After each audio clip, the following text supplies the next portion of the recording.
मृत्युलोक में जन्म लेने के बाद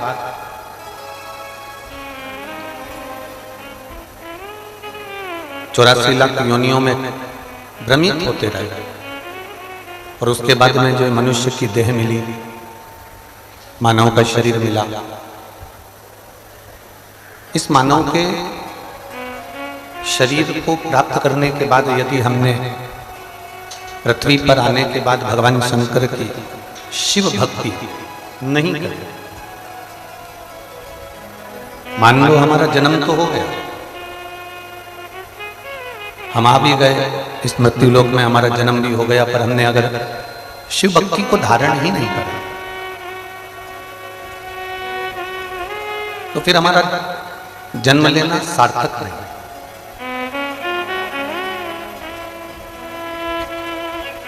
अब जैसे आप सरल भाषा में समझें, आप किसी के यहां दिल्ली में गए, बठिंडा गए, जयपुर गए, लुधियाना गए, कहीं पर भी आप गए और जिससे मिलने के लिए गए और वही व्यक्ति आपको नहीं मिला, जिससे मिलने के लिए आप पहुंचे और वही व्यक्ति अगर आपको नहीं मिला, वो व्यक्ति यदि आपको नहीं मिलता है तो आपका जाना तो फिर व्यर्थ है। फिर मन में सोचोगे कि मैं इतनी दूर से आया, मैंने 500 रुपये खर्च भी करे, 200 रुपये खर्च भी करे, इतना गाड़ी का धक्का भी खाया और इतना धक्का खाने के बाद मैं यहाँ पहुंचा और उसके बाद में मुझे जिससे मिलना था वो मुझे मिला ही नहीं, मुझे जिससे मिलना था वो मुझे मिल ही नहीं पाया। तो शिव पुराण कहती है जैसे हम जिससे मिलने के लिए पहुंचे और वही नहीं मिल पाए तो हमारा जाना व्यर्थ, हमारा जाना बेकार। जिसके लिए हम गए और वही नहीं मिला तो हमारा जाना बेकार, फिर हम क्यों गए। उसी तरह शिव पुराण की विद्येश्वर संहिता भी कहती है जैसे हम किसी से मिलने गए और वो नहीं मिला तो हमारा जाना उसके घर बेकार है। उसी तरह 84 लाख योनियों में 83,99,999 योनियां काटने के बाद जो ये 84 लाखवें नंबर की योनि मिली है मनुष्य की, और इस मनुष्य को योनि पाने के बाद पृथ्वी पर आने के बाद हम यदि शंकर से नहीं मिल पाए तो हमारा पृथ्वी पर आना व्यर्थ है। फिर हमारा जन्म लेना बेकार, फिर हमारा पृथ्वी पर आना बेकार, फिर हमारा जन्म लेना बेकार। इतनी 83,99,999 योनियां काटते काटते काटते काटते यहां पहुंचे और इतनी योनियां काटने के बाद भी ये 84 लाखवें नंबर की जो योनि मिली और इस योनि को पाने के बाद भी अगर हम शंकर के नहीं हो पाए, हम भगवान के नहीं हो पाए तो हमारा जीवन व्यर्थ है।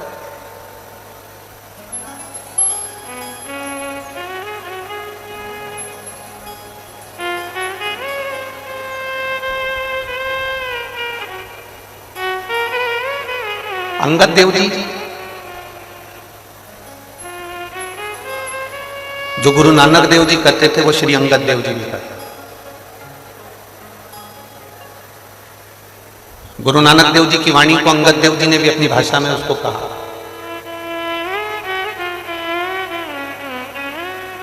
श्री अंगद देव जी ने एक बात बड़ी सुंदर कही है, बहुत सुंदर। गुरु नानक देव जी जिस बात को कहते रहे, जिस बात का वर्णन करते रहे, गुरु नानक देव जी जिस बात को कहते रहे, गुरु नानक देव जी जिस बात का वर्णन करते रहे,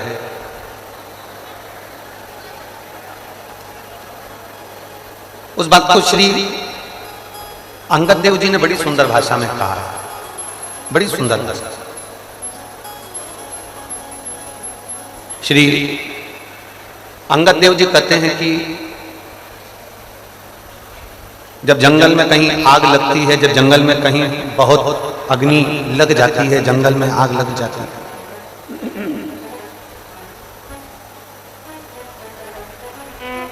और जंगल में जब आग लगती है तो जो हिरण है वो हिरण जंगल से भागता,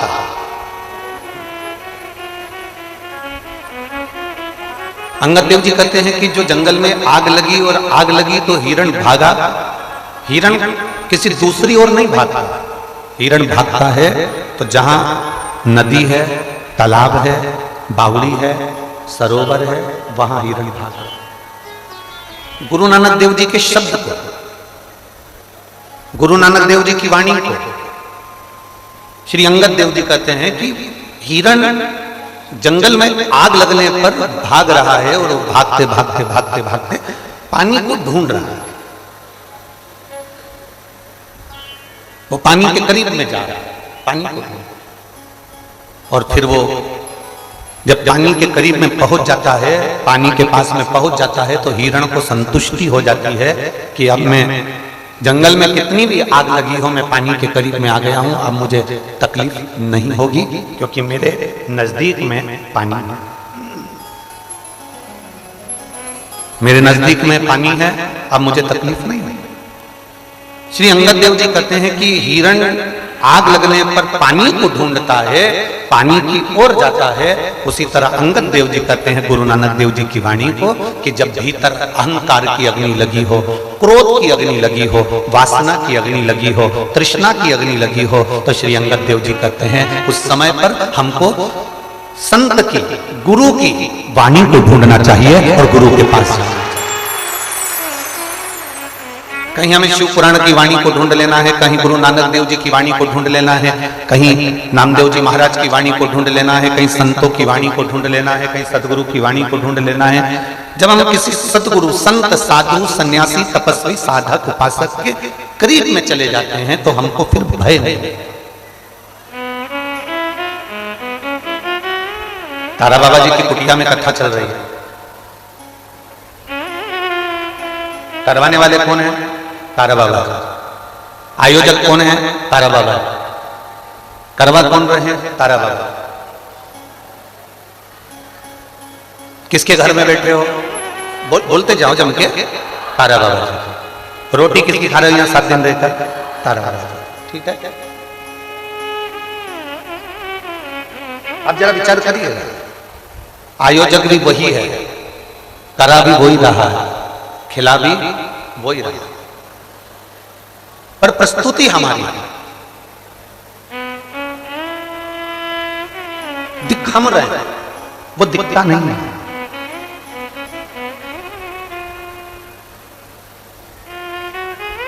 जो संत होता है, जो साधु होता है, जो सद्गुरु होता है,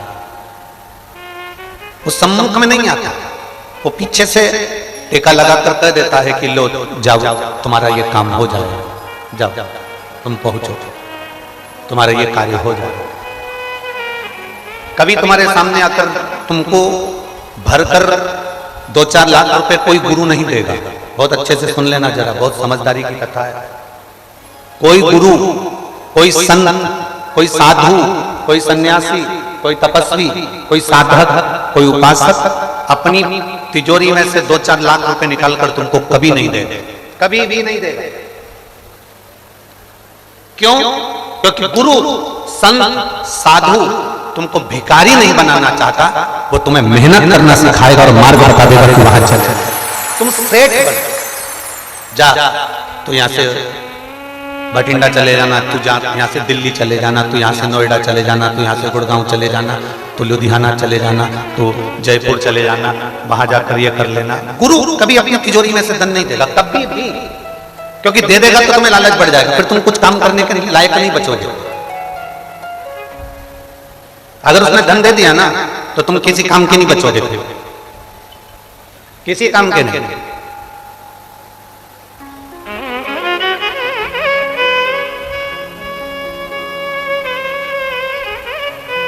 एक चेला, हम पहले इस कथा को बोल चुके हैं तो उसमें आपके स्मरण में रहा होगा, उसके स्मरण में आपको आएगा। एक चेला, उसकी बहन की शादी है और बहन की शादी है और उसको आश्रम से जाना है।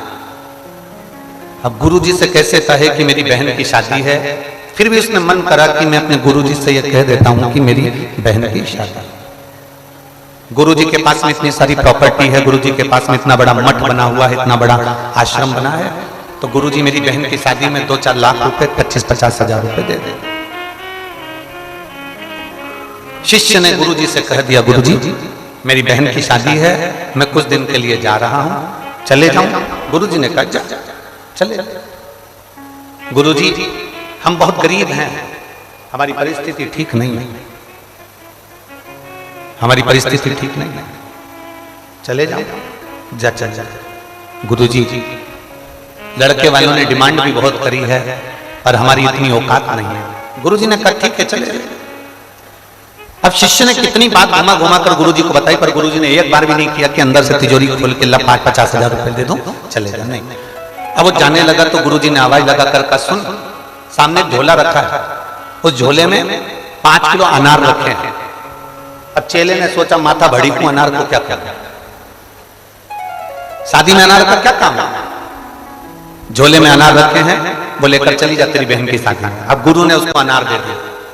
चेला अपने गुरु को कोसता कोसता जा रहा है, कैसा गुरु है, इतनी प्रॉपर्टी है, इतना दौलत है, इतना धन है, इतनी जायदाद है, इतना पैसा है, चांदी के गिलास में गुरुजी दूध पीते हैं, चांदी के कटोरे में रोटी खाते हैं, इतना धन, और गुरुजी ने मुझे दिया क्या? केवल 5 किलो अनार। और उस 5 किलो अनार का मैं करूंगा क्या? चला जब शिष्य चला, चेला चला अनार लेकर, चलते चलते बीच रास्ते में थोड़ा रुका। बाहर की आवाज खोल रहा है, अंदर की खोलो। बीच रास्ते में चेला रुका। जब बीच रास्ते में चेला रुका, तब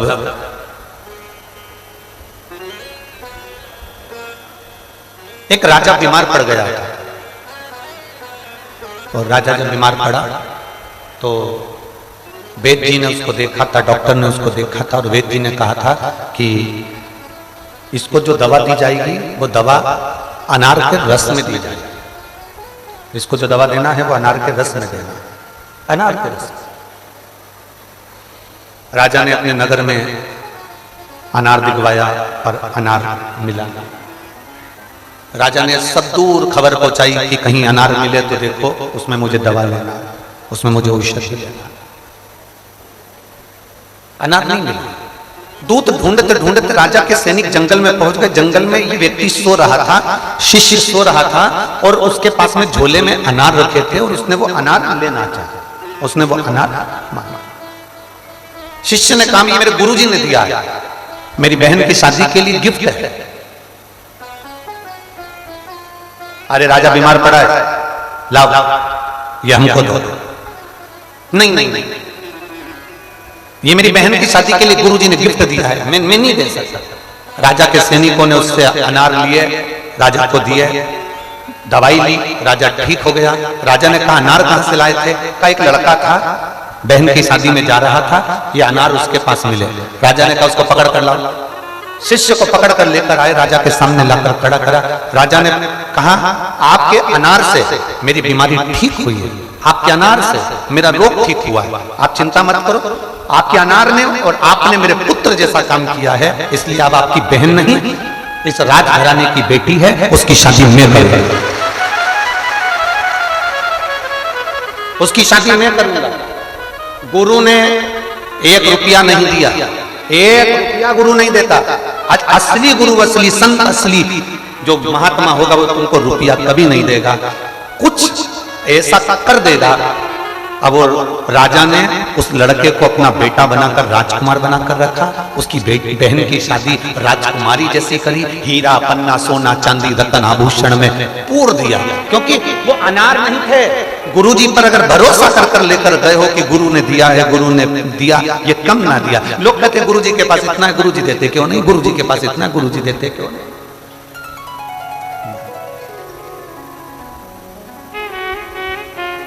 गुरु धन नहीं देता कभी भी, संत सतगुरु कभी धन नहीं देगा।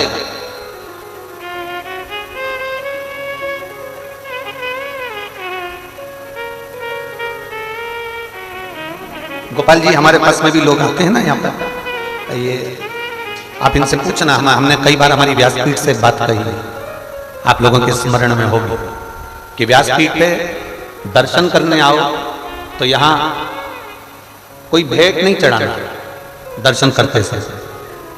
कई लोग आते हैं, गुरुजी आपके पास में डमरू रखा है वो हमको दे दीजिए। हम करेंगे भी क्या, डमरू नहीं रखा रहता, पर तुमने केवल वस्तु मांगी, तुम्हें मांगना था झोली पसार कर इस व्यासपीठ की एक बेलपत्र दे दीजिए और उससे बढ़कर कुछ नहीं। एक बेलपत्र का फल क्या होता है, एक बेलपत्र का स्वरूप क्या होता है, एक बेलपत्र का कीमत क्या है।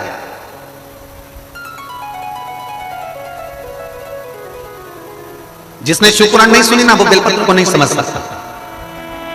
अभी माननीय विधायक जी ने, श्री गोपाल जी ने कहा, गुरुजी हम व्यासपीठ से एक 51 वृक्ष की बेलपत्र वाटिका का बोले थे और उन्होंने कितनी वाटिका बनाई? 2। अब समझने वाली बात है, बोली गई थी एक, बन कितनी रही है? 2, क्योंकि ये तारा बाबा की कुटिया में बन रही है। संत के यहां कभी थोड़ा नहीं होता, संत क्या बढ़कर ही होता। गुरु के यहां कभी थोड़ा नहीं होता। गुरु नानक देव जी के किसी भी गुरुद्वारे में चले जाओ, आप किसी भी भारत की भूमि के किसी गुरुद्वारे में चले जाओ, भारत की भूमि के किसी गुरुद्वारे में जाना, तुम पहुंचोगे, पहुंच कर कहोगे हमको लंगर चखने को मिलेगा क्या? मां मना कर ही नहीं सकता, वो बोलेगा ही नहीं कि यहाँ लंगर नहीं है, तुम नहीं चख सकते, यहाँ पर हमारे पास व्यवस्था नहीं है, रोटी नहीं है, सब्जी नहीं है, या ये नहीं है, या भाजी नहीं है, वो बोलेगा ही नहीं। तुमने बस कहा और तुमने कहा लंगर चखना है, लंगर दे, तो वो तुरंत करेगा, देखो अभी आए। ना का संबोधन नहीं है और थोड़ा नहीं होता। गुरु के दरवाजे पर थोड़ा है ही नहीं। यहाँ गुरु के दरवाजे पर कुछ कम नहीं, कुछ भी कम नहीं। गुरु का द्वार होता ही ऐसा, थोड़ा तो होता ही नहीं। बहू में और सास में बहुत बड़ा अंतर होता है। आप कहोगे सियोरवाला महाराज सिरसा में पकड़ के बैठा है, बहू और सास में एक बहुत बड़ा अंतर होता है। बहू भोजन उतना बनाती है गिन के, जेठ जी 5 रोटी खाएंगे, देवर 4 खाएंगे, भतीजा 3 खाएगा, बेटी 2 खाएगी और 2 रोटी एक्स्ट्रा बनाकर रखती है। माँ सास घर की बुजुर्ग माँ कभी गिनकर रोटी नहीं बनाती, वो हमेशा ऐसी बनाती है कि 4 हो जाए तो खाकर चल जाए। संत सतगुरु माता पिता की ये दृष्टि होती है करुणा की कि कोई आए तो भूखा ना जाए, कोई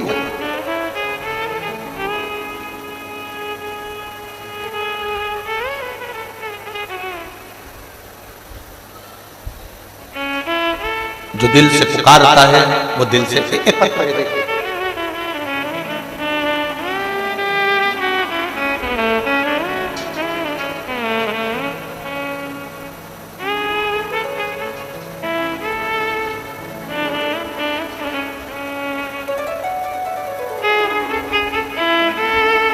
मेरा नाम सरिता है, मेरी उम्र 30 साल है।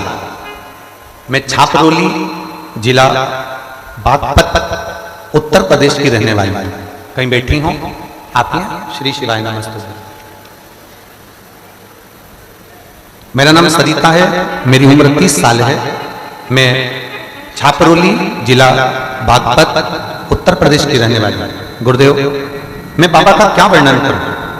11 फरवरी 2023, इससे पहले मैंने कभी शंकर जी के मंदिर में नहीं गई और कभी भोलेनाथ जी को एक लोटा जल समर्पित नहीं किया। पिछले साल जनवरी में मेरी तबीयत खराब हो गई और मुझे बहुत तकलीफ होने लगी। जब डॉक्टर को दिखाया ना गुरुदेव, तो मालूम पड़ा कि मुझे 3rd स्टेज का कैंसर हो गया। और कैंसर भी साधारण नहीं था गुरुजी, आंतों का कैंसर था, पूरे शरीर में वो कैंसर फैल चुका था। मेरी शादी को 12 साल हो गए हैं और मेरे 2 बेटे हैं। अचानक इतनी बड़ी बीमारी जानकर मुझे सदमा सा लगा। मैंने सबसे पहले अपनी बहन को फोन किया, आपकी बहन आई है क्या? हिम्मत नहीं आई। मैंने सबसे पहले अपनी बहन को फोन करा, उसने मुझसे कहा कि तू चिंता मत कर, अगर 3rd स्टेज का भी कैंसर है ना तो भोलेनाथ जी पे भरोसा जरूर रखना, चिंता मत करना। वो सीहोर वाला महाराज कहता है कि घबराना नहीं चाहिए, शिव पर भरोसा करो, दवाई खाओ, सब कुछ करो, पर शंकर पर भरोसा टूटने मत देना। मेरी माता के मेरे पिताजी, जब मैंने कथा श्रवण करी तो मैंने मेरे पिताजी को सीहोर भेज दिया और सीहोर में भेजकर वहां से कंकर और रुद्राक्ष दोनों बुलवा लिया। रुद्राक्ष को पानी में गला देती, शिवजी को जल चढ़ा देती, कुंदकेश्वर महादेव के नाम से उसको पी लेते, शंकर जी पे चढ़ी हुई बेलपत्र को खाती, शंकर जी का स्मरण करती, शिव मंदिर में झाड़ू पोछा लगा देती, पूजन कर देती। तुरंत एक और झटका दिया, मेरे पति और ससुराल वालों ने मेरा इलाज करवाने से मुझे मना कर दिया कि ये 3rd स्टेज का कैंसर है, बचना तो है नहीं, तो इलाज क्या कर रहा है। तब लगभग 1 साल हो गया। 1 साल में मायके में ही रही और मेरे महादेव की सेवा करती रही। मेरा भाई मेरा सहायता करे, हम 6 बहन और 1 भाई हैं। मेरे भाई ने मुझे दिल्ली के सबसे बड़े अस्पताल में, मैक्स अस्पताल में मेरा इलाज करवाना चालू करा। डॉक्टर ने मेरे भाई को कह दिया और मेरे सामने ये कह दिया कि ये बचेगी नहीं, इसका 3rd स्टेज का जो कैंसर है वो पूरे शरीर में फैल चुका है, दवाई करा रहे हो पर उसका कोई फायदा नहीं होगा, 10% भी बचने के चांस नहीं है, इसको ले जाओ। हम बाबा पर छोड़ दिए और फिर हमने बाबा को ही समर्पित कर दिया। 1 लोटा जल चढ़ाती, रुद्राक्ष का पानी पीती, शिवजी का जो कंकर लाए थे उसकी पूजन करती, मंदिर में घंटों सेवा करते। बाबा का मैं क्या गुणगान करूं, मेरे बाबा ने ऐसी कृपा कर दी कि आज मैं पूर्ण तरह से ठीक हूं और बाबा को नमन करने के लिए एक बेलपत्र ले जाओ, आ जाओ, एक बेलपत्र ले जाओ। मैं पूर्ण तरह से ठीक हूं और मैं बाबा को नमन करने, ये कृपा शिव कर सकता। अकाल मृत्यु वो मरे जो काम करे चंडाल का, और काल उसका क्या बिगाड़े जो भक्त हो। जो शिव की आराधना करता है, जो शंकर की आराधना करता है, जो शिव भक्ति में डूबा रहता है, फिर उसका बाल बाका नहीं हो सकता। भगवान शिव ओघड़ गाना है, वो त्रिकालदर्शी है, वो कैलाशी है, वो अविनाशी है, वो शंकर सहज है। जिसने बेलपत्र के महत्व को पहचान, अभी तो हम श्री गोविंद जी को, श्री गोपाल जी को हम धन्यवाद देंगे, बहुत बहुत धन्यवाद कि आपने इस व्यासपीठ की वाणी को स्वीकार कर वाटिका लगाने का जो संकल्प लिया। ये वाटिका सहज नहीं है, इसके नीचे बैठकर मात्र भगवान शिव का 3 दिवस का अनुष्ठान करने पर भी फल की प्राप्ति सहज नहीं है। बेलपत्री को जो पहचान गया उसने अपनी जिंदगी की सार्थकता से बेलपत्री। ये कोई कहे कि गुरुजी हमको, गुरु तुमको ये धन दे दे, दौलत दे दे, सामान दे दे, कोई मिठाई का डब्बा गुरुजी के पास में आया वो उठा कर दे दे, गुरुजी के पास कोई फल आ गया गुरुजी ने वो उठा कर दे दिया, उसकी मूलता नहीं है, उसकी मूलता नहीं है। मूल है भगवान शंकर का गुणगान, मूल है भगवान शिव की अविरल भक्ति। किसी गुरु के पास में कोई संपदा की कमी नहीं, कोई वैभव की कमी नहीं, कोई धन की कमी नहीं, कोई सत्ता की कमी नहीं, पर गुरु नहीं देगा, गुरु नहीं देगा, क्योंकि वो आपको भिखारी नहीं बनाना चाहता।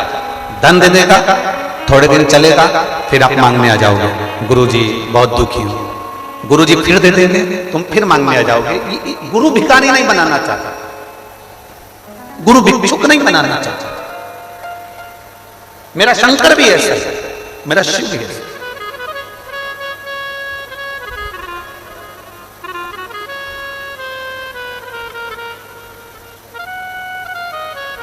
हमने पहले कहा था कोई जल्दी बनता है, कोई लेट बनता है, शंकर को जल चढ़ाने वाला एक दिन सेठ जरूर बनता है। हम पहले कहे कोई जल्दी बनता है, कोई लेट बनता है, थोड़ा समय लग सकता है, थोड़ी तकलीफें ज्यादा आ सकती है, थोड़ा कष्ट जिंदगी में आ सकता है, पर एक दिन से।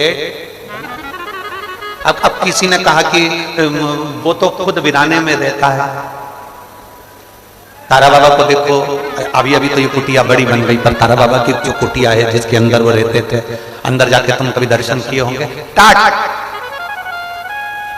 बारदान, क्या बोलते इधर, बारदान बोलते, बोरा बोलते, टाट बोलते। टाट उनकी उनकी पूरी कुटिया में कम से कम 15 जगह पे टाट रखे हैं, लोहे की पेटी, कोई कीमती वस्तु कुछ भी नहीं है। ओघड़ अड़भंग जैसे शिव रहते हैं वैसा वो रहते हैं। लोग कहते हैं शिव जी के पास में तो कुछ भी नहीं है, शंकर जी के पास में ना बहुत सारा धन दिखता है, ना कोई वैभव दिखता है, ना कुछ दिखता है, कुछ भी नहीं है शंकर जी के पास। फिर ऐसा क्या है? मंगलवार का व्रत करते हो, तुमने हनुमान जी का व्रत करा, मंगलवार का व्रत करा, तुमने मंगलवार का व्रत करा, कितने भी व्रत कर लो, शुक्रवार का व्रत कर लो, शनिवार का व्रत कर लो, गुरुवार का व्रत कर लो, रविवार का व्रत कर लो, चतुर्थी का व्रत कर लो, तीज का व्रत कर लो, एकादशी का व्रत कर लो, प्रदोष का व्रत कर लो, तुम्हारी मर्जी पड़े जिस जिसके व्रत कर लो। पर एक एक पुराण को उठाकर देखना, किसी पुराण में तुम्हें ये नहीं मिलेगा कि तुमने जिस भगवान का व्रत करा उसने तुमको दिया, नहीं। जिसका भी व्रत करोगे, व्रत तुम किसी का भी करो, पर पृथ्वी पर रहने वाले, फल देने वाले तो केवल एक देवादिदेव महादेव हैं, फल वही देते हैं। शनिवार का व्रत करोगे तो शनि महाराज को पहले भगवान शंकर को कहना पड़ेगा, मेरा भक्त व्रत कर रहा है मेरा, आप मृत्यु लोक के देवता हो, इनको देना पड़ेगा। वैकुंठ में अगर तुम जाके व्रत करते ना तो भगवान वैकुंठ अधिपति दे देते, पर पृथ्वी पर व्रत कर रहे हो तो पृथ्वी के देवता को पूछ कर देना पड़ेगा। तिरुपति में भगवान वेंकटेश भी अगर आकर बैठे तिरुमाला में तो पहले भगवान शंकर से पूछा, क्या मैं तिरुपति में आकर बैठ जाऊं तिरुमाला में? जब भगवान शंकर ने कह दिया तब वो तिरुमाला में आकर बैठे। नाथद्वारा में श्रीनाथ जी, नाथद्वारा में श्री जी बाबा आकर बैठे तो उन्होंने एक लिंग जी से पूछा, क्या मैं यहां आकर बैठ जाऊं? तब बाबा ने कह दिया कि तुम बैठ, मना ना,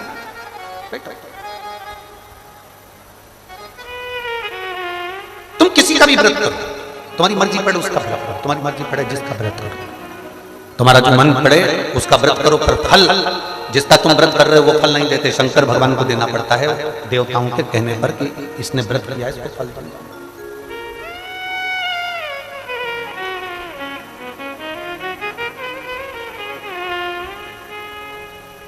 जिसने पहचान लिया, शंकर भगवान को जो जान गया, उसने, एक महिला बैठी है यहाँ पर, सुमन गोदारा, पति का नाम है अनिल गोदारा, हरियाणा के हिसार, हरियाणा के हिसार आजाद नगर से आई है। कहीं बैठी हो तो हाथ हिलाइए। हरियाणा के आप ही हैं? आ जाओ, एक बेल पर तो ले जाओ, जाओ। हरियाणा के हिसार आजाद नगर से, आजाद नगर की रहने वाली हैं। हिसार के आजाद नगर से पैदल चलकर सिरसा तक कथा सुनने के लिए आई है, पैदल चलकर आई।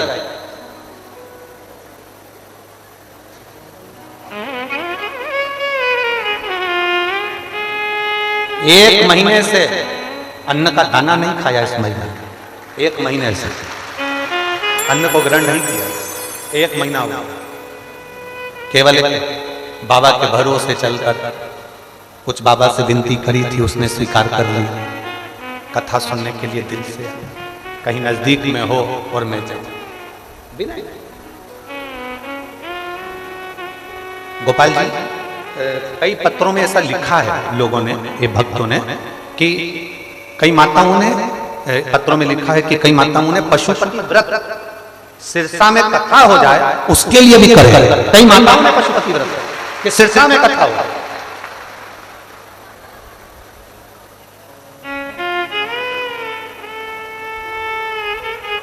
ये शिव भक्ति है, ये ओघड़ दानी की भक्ति है, शंकर की अविरल भक्ति है। उसको पहचानना बहुत कठिन है, उसको जानना बहुत कठिन है। जिस दिन हम उसको पहचान गए, जिस दिन हम उसको जान गए, जिस दिन हम उससे पहचान गए, जिस दिन हम उसको जान गए, पहचान गए, उस दिन वह हमारे करीब में होगा और हम उसके करीब में होंगे। जिस दिन हम जान गए उस दिन वह हमारे करीब में होगा, हम उसके करीब। शिव महापुराण की कथा कहती है, हिरण भागता है पानी की ओर, और मनुष्य को भागना चाहिए संत सदगुरु की वाणी की।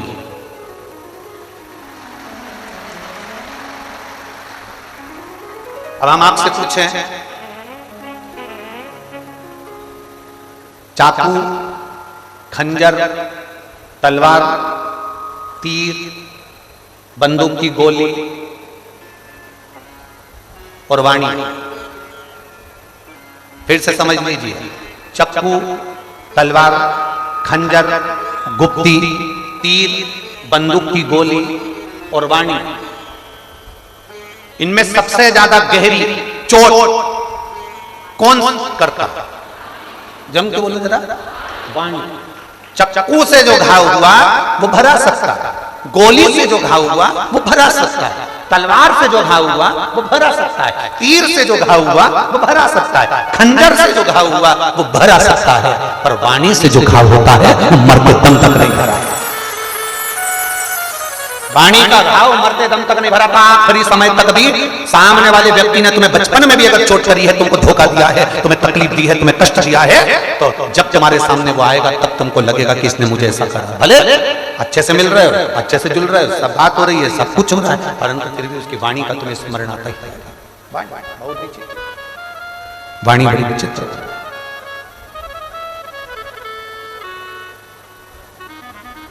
खंजर से तेज चलती है। इसीलिए आप लोगों से हमने बार बार कहा कि हिरण पानी की ओर जाए, तुम गुरु की, शिव पुराण की, संत की, साधु की वाणी की ओर जाए, तुम वाणी की ओर।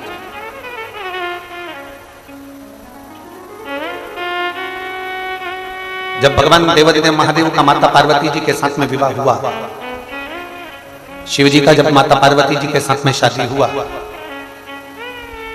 शादी होने के बाद माता पार्वती जी ने शंकर भगवान की वाणी पर ही विश्वास किया, वाणी पर भरोसा किया, वाणी पर विश्वास किया।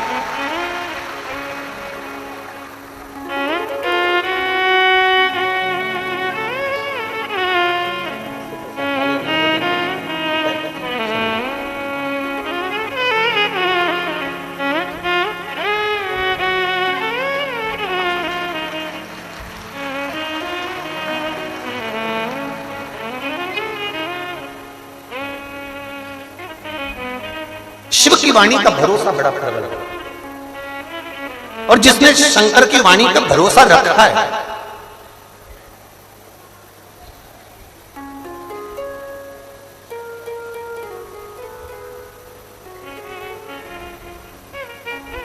अभी अभी विधायक महोदय कर रहे थे श्री गोपाल जी टांडा जी कि इन सब का मन है गुरु जी आप हर वर्ष आओ, ये भी श्री गोपाल जी का।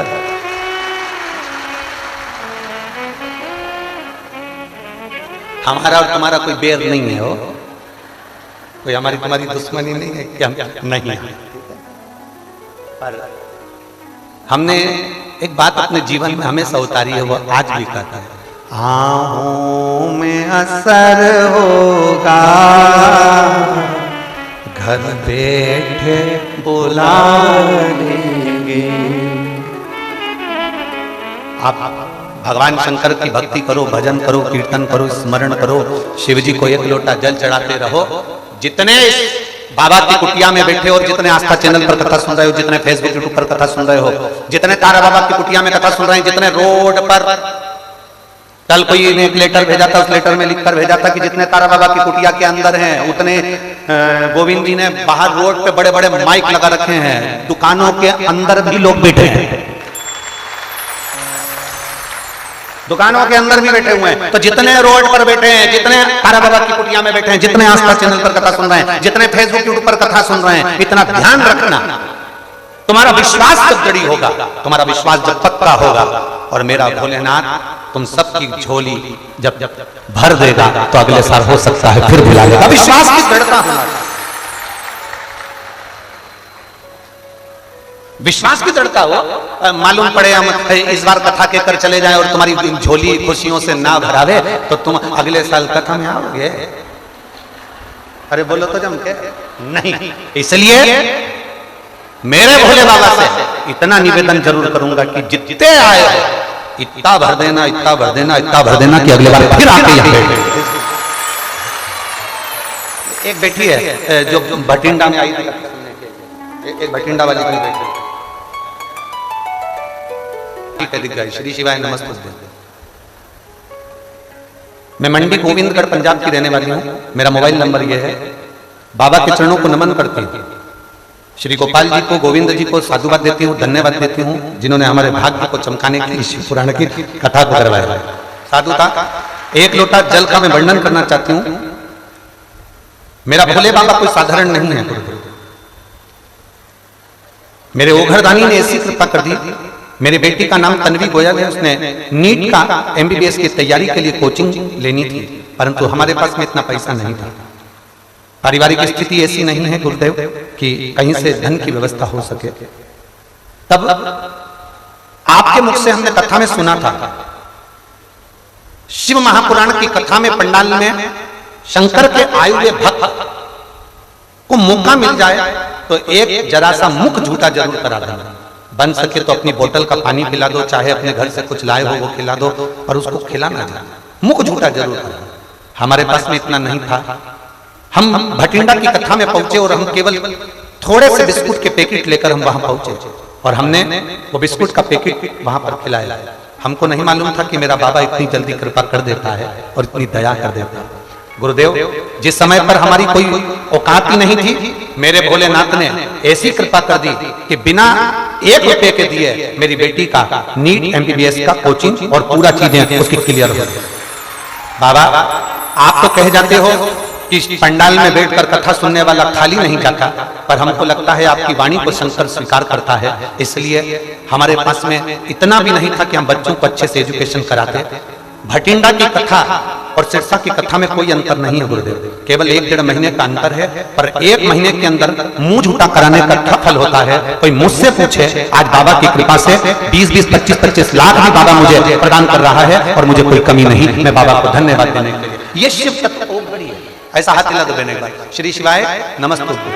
गुरुदेव दुनिया के आगे हाथ फैलाते थे, कोई साथ नहीं देता था, पर जब से शिव पुराण की कथा सुनी है तब से मेरे बाबा ने मेरा हाथ नहीं छोड़ा, वो देने में पीछे नहीं हटता। ये शिव तत्व, बैठिए बैठे, शिव तत्व इसी को कहता है। शंभु त्रिकालदर्शी कैलाशी अविनाशी शंकर उदार, उसकी कृपा को पहचानना कठिन, उसकी दया को जानना कठिन। उसमें लिखा बेटी कोचिंग नहीं कर पा रही थी, पर उसके लिए व्यवस्था भी मेरे भोलेनाथ ने करा और वो नीट की कोचिंग करना प्रारंभ कर। हम उसके सहारे, हम उसके भरोसे रहे।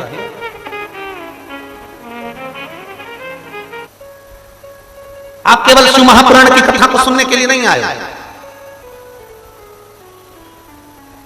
आप 7 दिन भगवान शंकर से, तारा बाबा जी से, तारकेश्वर महादेव से मिलने के लिए आए हो और अपना दुखड़ा बाबा को सुनाने के लिए आए। केवल सियोर वाले महाराज से कोई मतलब नहीं होना चाहिए तुमको, स्पष्ट बात है जो है। आप ये ना सोचिए कभी भी कि सियोर वाले महाराज से मिलना है हमको, सियोर वाले महाराज से हमें मिलना पड़े और उनसे हम कुछ बोले, वो हमारा दुख कम कर दे। सियोर वाला महाराज तुम्हारे दुख काट दे। सियोर वाले महाराज का दुख तो खुद महादेव काटता है, तो वो काय का किसी का दुख काटेगा ना।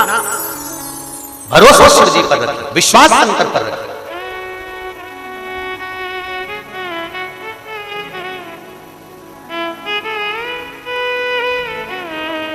कितना सुंदर एक संवाद है रामचरितमानस का, स्मरण करिएगा जरा।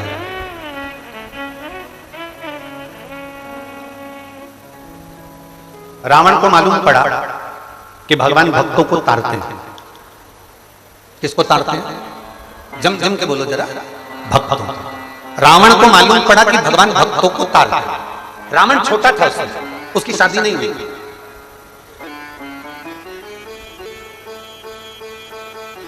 अनमैरिड, शादी नहीं हुई, संबंध पक्का भी नहीं हुआ था रावण। और उसने बहुत उपद्रव मचा रखा था पूरी पृथ्वी पर, पूरी सृष्टि में उपद्रव मचा। रावण की शादी वादी नहीं हुई थी उस समय पर। और रावण को मालूम पड़ा कि भगवान भक्तों को तारते हैं। तो रावण को लगा मैंने तो इतना पाप किया है, ऋषियों की कुटिया तोड़ दी, यज्ञ बंद कर दिए, गौ माता को ताड़ दिया, कई कष्ट दिए दुनिया के लोगों को, मेरे जैसे पापी का उद्धार कौन करेगा? 33 कोटि देवताओं में कोई ऐसा देवता है क्या जो भक्त को भी तार दे और पापी को भी तार दे? रावण ने अपनी बुद्धि में यह बात बिठाई कि भक्त भी तर जाए और पापी भी तर जाए। ऐसा कोई देवता है? ऐसा कोई देवता है? उस समय रावण की शादी नहीं हुई थी, रावण कुंवारा था।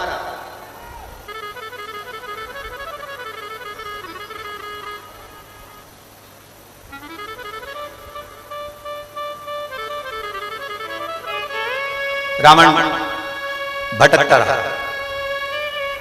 उसने सुना भगवान भक्तों को तारता है, पर मैंने तो पाप कर्म किया है, मुझे कौन तारेगा? 33 कोटि देवताओं में कोई ऐसा देवता नहीं है जो भक्त को भी तार दे और पापी को भी तार दे। रावण भटकते भटकते भटकते भटकते एक बार मंदोदरी से मिल लिए। शादी नहीं हुई थी, कुंवारे थे उस समय पर, मंदोदरी से मिले।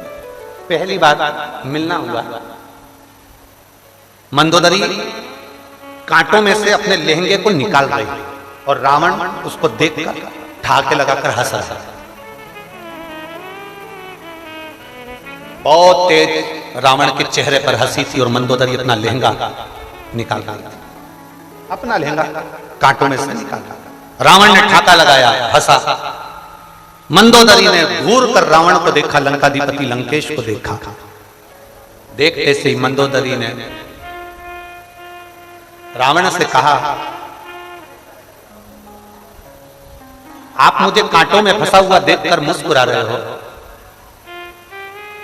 थोड़ी सहायता करोगे तो मेरा ये लहंगा, मेरा ये वस्त्र इस कांटे में से निकल जाए। रावण ने मंदोदरी से प्रश्न किया। शायद दुनिया में शादी करने से पहले लोग 50 प्रश्न करते हैं लड़की से, तुम पढ़ाई क्या करी हो, तुम्हें रसोई घर का सारा काम आता है, तुमने कोचिंग कहाँ करी है, कौन सी कंपनी में जॉब है, तुम्हारी हॉबी क्या है, तुम कितने बहन भाई हो, तुम सिलाई कढ़ाई बुनाई सब जानती हो, तुम कहाँ घूमना पसंद करती हो, तुम्हारे फ्रेंड कितने हैं, तुम मोबाइल पर क्या देखती हो, क्या चलाती हो, क्या करते हो। लड़का लड़की से 50 प्रश्न करता है, लड़की लड़के से 50 प्रश्न करती है। पर शायद पहली बार ऐसा विवाह हुआ होगा जिसमें मंदोदरी और रावण का संवाद हुआ। शायद आपने ये कथा आज तक सुनी कि नहीं सुनी, हमको नहीं मालूम। पर शंकर का भक्त रावण, शिव का भक्त लंकेश मंदोदरी से जब पहली बार मिला और पहली बार मिलने पर रावण ने मंदोदरी करी है, मेरा लहंगा निकालने की जगह तुम हंस रहे हो, ठाका लगा रहे हो, मुस्कुरा रहे हो। लड़का लड़की में पहली बार जब मुलाकात होती है शादी के लिए तो कितनी कितनी बातें होती है, बहुत सारी बातें होती है, बहुत। लड़की भी कह देती है एक बार बस अपनी शादी हो जाए, मैं पूरे घर को स्वर्ग बना दूं और घर में रहने वालों को स्वर्गवासी बना दो। जब घर को ये स्वर्ग बनाएगी तो उसमें रहने वाले तो वैसे स्वर्गवासी हो जाएगा। बोले तो बोले, बस शादी हो जाने दो।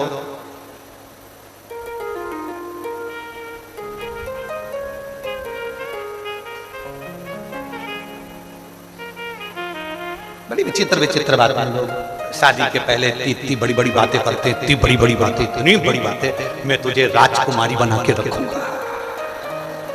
अब यहाँ इतनी बैठी है बेचारी, कितनी बड़ी बड़ी बात करी थी, मैं तुझे रानी बना के रखूंगा। क्या मालूम था नौकरानी बना के रखूंगा।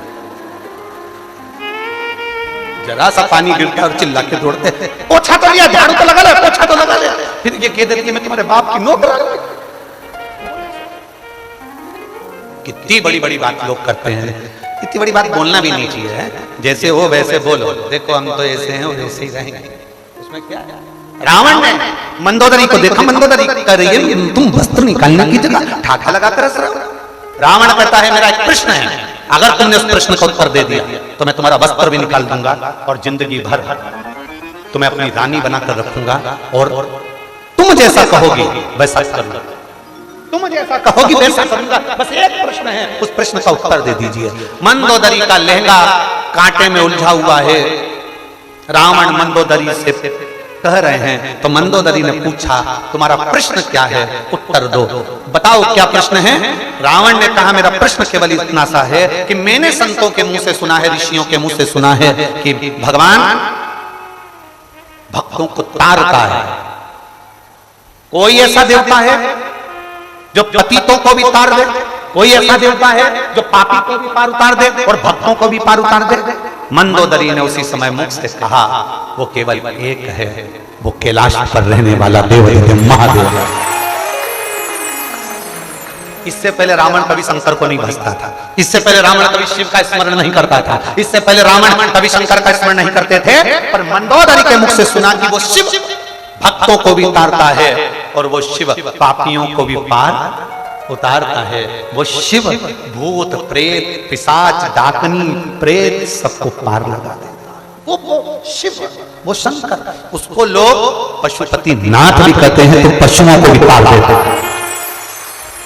उसका एक नाम श्रंभेश्वर है। श्रंभेश्वर मतलब एक पक्षी, पक्षियों को भी पार लगा देता है। पशुपतिनाथ बनकर पशुओं को पार लगा देता है। महेश्वर बनकर संसार की संरचना का आनंद पा देता है। वो साधारण नहीं। रावण ने मंदोदरी के वस्त्र को निकाला और रावण ने उस दिन सोच लिया कि अब मुझे कुछ नहीं करना है, सारे देवताओं को तो बंदी बना लिया है, महादेव को बंदी नहीं बनाना, उनकी आराधना करना है, क्योंकि वो पापियों को भी तार देता है, पतितों को भी पार उतार देता है। रावण से मंदोदरी ने फिर एक प्रश्न किया, जरा सुनिएगा उस प्रश्न को। रावण से मंदोदरी प्रश्न करता, मंदोदरी ने पूछा रावण से, तुमने प्रश्न करा कि भक्तों को तारते हैं, पापियों को कोई तारने वाला भगवान है, पापी और भक्त दोनों को तारे, तो आपने कह दिया महादेव है। मंदोदरी ने प्रश्न किया, तुम भक्त हो कि पापी हो? अब किसी की शादी हो रही हो और लड़के पूछ ले, पीते हो?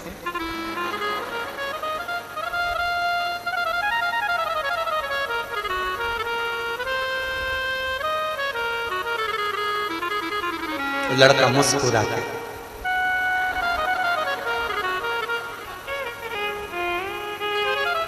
मेरी सौगंध खा। लड़के ने सोचा खा लो, मर भी जाएगी तो दूस दिया जाएगा।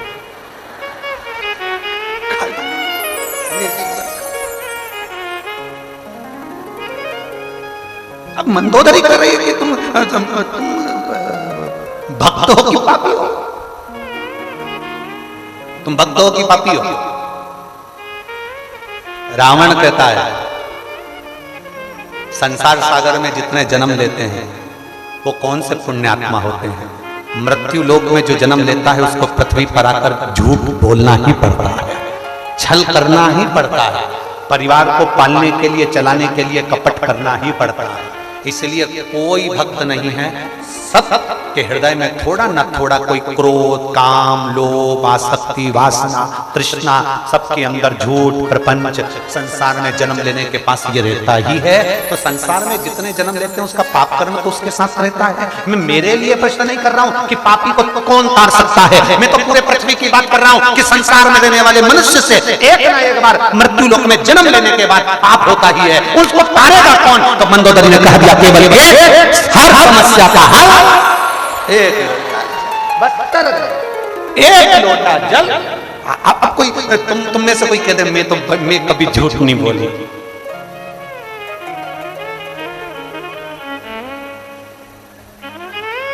कभी कभी टेढ़ी चोटी वाली की भी चोटी सीधी हो जाती है।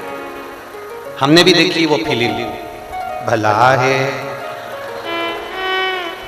बुरा है जैसा भी है मेरा पति मेरा। कभी कभी टेढ़ी चोटी वाली की भी चोटी सीधी हो जाती है। पर याद रख लेना, मनुष्य की देह मिल जाए और तुम कहो कि मैं झूठ नहीं बोलता, तुम मनुष्य की देह मिल जाए और तुम कह दो मैं कपट नहीं करता, मनुष्य की देह मिल जाए तुम कह दो मैं ईर्ष्या नहीं करता, मनुष्य की देह मिल जाए और तुम कह दो कि मैंने किसी को धोखा नहीं दिया, मनुष्य की देह मिल जाए और तुम कह दो कि मैंने किसी को गाली नहीं दी, मनुष्य की देह मिल जाए और तुम कह दो मैंने किसी का अहित नहीं करा, तो भूतोना भविष्यते अहंकार, काम, लोभ, आसक्ति, वासना, तृष्णा, क्रोध, ये मनुष्य की देह में भगवान देकर भेजता है। इसलिए पृथ्वी पर अगर जन्म हुआ है तो एक बार शंकर भगवान का भजन जरूर करना, क्योंकि पापी को भी पार पारने वाला वो शिव ही है। भक्त को भी वही तारता है, पापी को भी वही तारता है। शंकर जी की किसी से दुश्मनी नहीं है। तुम देख लो अगर किसी से दुश्मनी हो, रावण कितना बड़ा सुख था, भगवान नारायण से उसकी दुश्मनी थी, ब्रह्मा जी से उसकी दुश्मनी थी, इंद्र से थी, शंकर जी से थी नहीं थी, बेस्ट फ्रेंड, दुश्मनी है ही नहीं। उन्होंने शंकर जी से कहा भी हमारी लंका चलो कैलाश पे से, शंकर भगवान बोले मेरा मन नहीं तेरे यहाँ जाने। क्यों? मेरी सोने की लंका, उसमें जाने का क्यों मन नहीं? शंकर जी बोले नहीं मैं नहीं जा सकता, क्योंकि मैं तो अपनी गुफा में अच्छा पर्वत भी अच्छा। रावण जिद चढ़ गया, तू मेरा बेस्ट फ्रेंड होकर नहीं चल सकता, चलना पड़ेगा। शंकर भगवान को लेके चल दिया। शंकर भगवान ने सोचा इसके जाऊंगा नहीं जाऊंगा नहीं। बीच रास्ते में शंकर जी ने अपना वजन बढ़ा दिया, उसने नीचे हिले ही नहीं, वैद्यनाथ के रूप में पूजा नहीं। पार कौन करेगा? कौन संसार में जन्मा जिसने अच्छे से अच्छा संत, साधु, गुरुजन, तपस्वी जन, साधक, उपासक जो पृथ्वी पर जन्म लिया है? मृत्यु लोक इसको कहते हैं संसार, जिसमें कोई सार ही नहीं। उसका नाम बोलो बोलो जम के बोलो, संसार। इसको कहते दुनिया, मतलब दुगनिया। यहाँ जितने बैठे हैं सबके दो मुंह हैं, कभी किसी के मुंह पे अच्छा बोल देते हैं, थोड़ी देर बाद उसी की बुराई कर देते, दुगनिया, इसलिए इसका नाम दुनिया। तो तुम किसका साथ लेकर बैठे? ये दुनिया में बहुत लोग चिल्ला चिल्ला के कहते हैं भैया जी संघर्ष करो हम तुम्हारे। अरे बोलो तो जम के, भैया जी संघर्ष करो हम तुम्हारे। अब ईमानदारी से बोलो, साथ होते तो संघर्ष की जरूरत क्या पड़ती? खा तुम साथ नहीं हो, बस चिल्ला रहे हो, केवल चिल्ला रहे। भैया जी संघर्ष करो हम तुम्हारे साथ है। साथ होते तो संघर्ष करना ही क्या पड़ता जी? संघर्ष की जरूरत ही क्या पड़ती? पर संघर्ष करना पड़ रहा है क्योंकि अपने अपने नहीं हो पाए।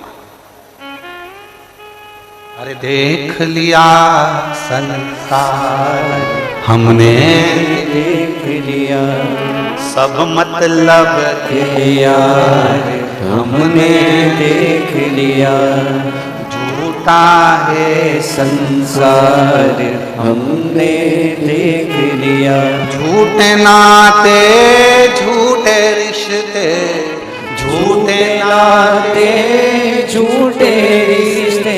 अरे झूठा है संसार हमने, देख लिया सब मतलब के यार हमने, देख लिया, देख लिया संसार हमने, देख लिया। क्या देख लिया? रावण ने केवल अपने लिए नहीं कहा। अब कोई लड़का होता इस जगह पर, मंदोदरी ने प्रश्न किया तुम भक्त हो कि पापी? अगर तुम्हारी शादी हो रही होती तो तुम कितने सारे गुण बताए जाते हैं, कितने गुण। हमारी लड़की बड़ी सुशील है,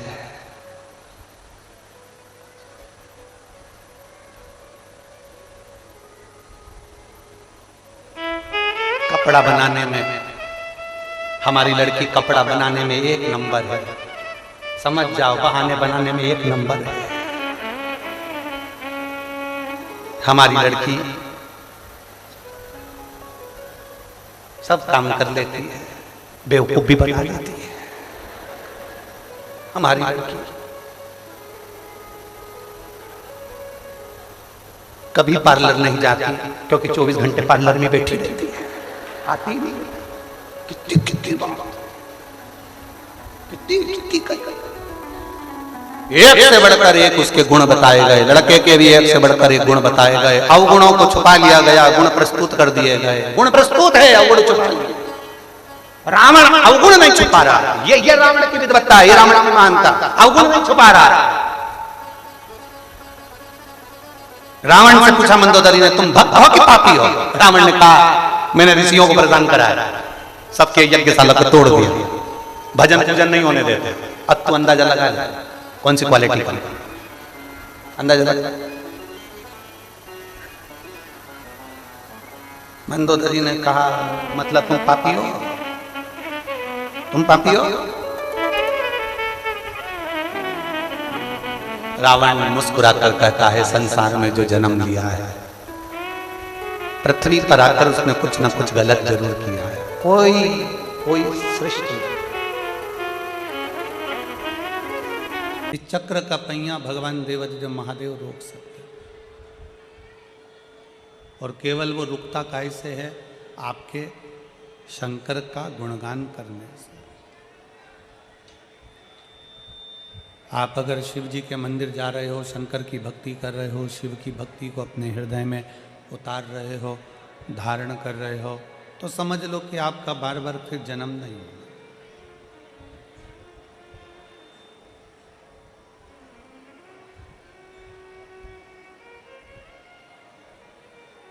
भीड़ बहुत होती है ना, तो लोग धक्का मारते हैं। जब बहुत ज़्यादा भीड़ होती है तो लोग धक्का देते, धक्का मारते। बोलो सही है कि गलत है?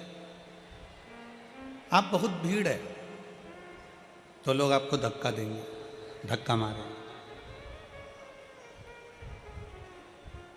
उसी तरह भीड़ में लोग जैसे धक्का मारते हैं, उसी तरह जब हमारा पाप बहुत बढ़ जाता है, बहुत पाप बढ़ जाता है, तो वो पाप भी पुण्य को धक्का मारता है कि तू यहां से हट जा। हमारा पाप पुण्य नहीं करने देता, पाप पुण्य को प्रबल नहीं होने देता, पाप पुण्य को धक्का मारकर एक और कर देता।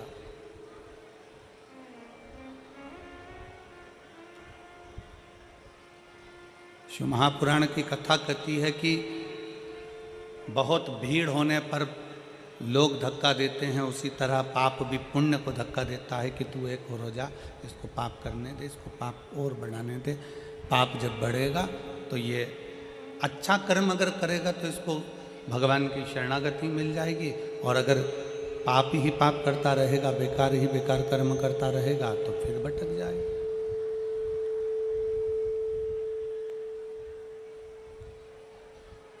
फिर पुनः भटक जाएगा।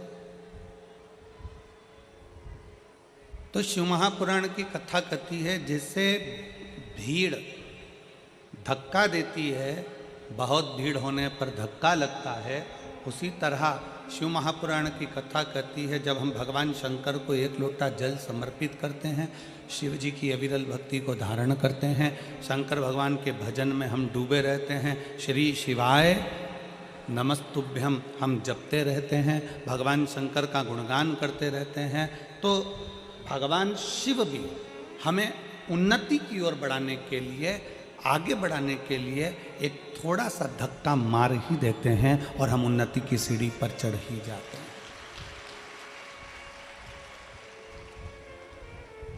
मान लो यदि किसी एक लक्ष्य को आप लेकर बैठे हैं,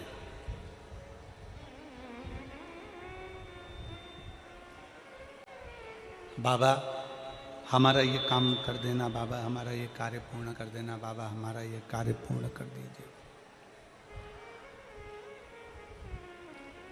बाबा ये हमारा काम है, आप पूरा कर देना, आप ये कृपा कर देना, आप ये दया कर देना, आप ये करुणा कर देना। शिव महापुराण की कथा कहती है अगर आपका वो कार्य नहीं हुआ, मान लो तुमने मेहनत भी करी, सब कुछ करा, खूब मेहनत कर कर तुम आगे भी बढ़ गए, सब कुछ हो गया और तुम्हारा वो कार्य जो तुमने सोचा था वो नहीं हुआ, तो भगवान शंकर को उसके लिए भी धन्यवाद देना।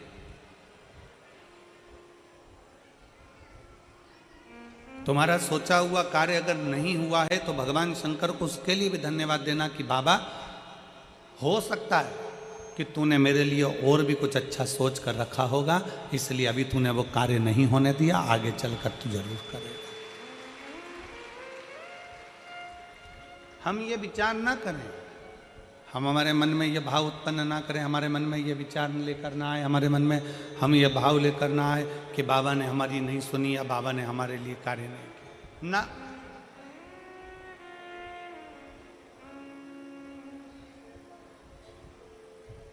जितने इस पवित्र पावन प्रांगण के अंदर बैठकर, इस फरीदाबाद की पवित्र भूमि पर बैठकर शिव महापुराण की कथा का लाभ ले रहे हैं, जितने भगवान शंकर की कथा का रसतत्व ग्रहण कर रहे हैं, भगवान शिव की कथा को सुन रहे हैं,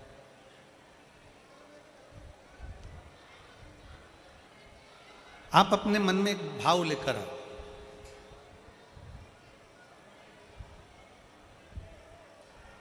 कि भोले बाबा, भगवान शिव, माँ जगत जननी माता जगदम्बा पार्वती हमारे माता पिता हैं, और हम छोटे से एक बच्चे हैं। हम बहुत बड़े नहीं, हम बहुत छोटे हैं। बड़े बने रहने में कहीं ना कहीं तकलीफ हो जाती है, छोटे बने रहने में कोई तकलीफ नहीं। यहाँ जितने बड़े बड़े बैठे हैं ना, जितने यहाँ पर बड़े बड़े अधिकारी बैठे हों, फैक्ट्री के मालिक बैठे हों, जितने पदाधिकारी गण बैठे हों, जितने 2-4 मकान, बंगला, गाड़ी, जमीन, जायदाद के खूब पैसे वाले भक्त बैठे हों, तो उनसे पूछना कि एक साधारण सा भक्त और एक धनपति, दोनों में क्या अंतर है? जो ज्यादा बढ़ता चले जाता है, मानसिक टेंशन उसको बढ़ता चले जाता है। जो साधारण है, एकदम छोटे से मकान में रह रहा है, अपनी जिंदगी मस्त होकर जी रहा है, 2 रोटी प्रेम की खा रहा है, गाड़ी है, धर्मपत्नी, बच्चे अच्छे से पढ़ाई भी कर रहे हैं, सब कुछ अच्छी जिंदगी जी रहा है, उसको कोई टेंशन नहीं, वो अपना जीवन जी रहा है।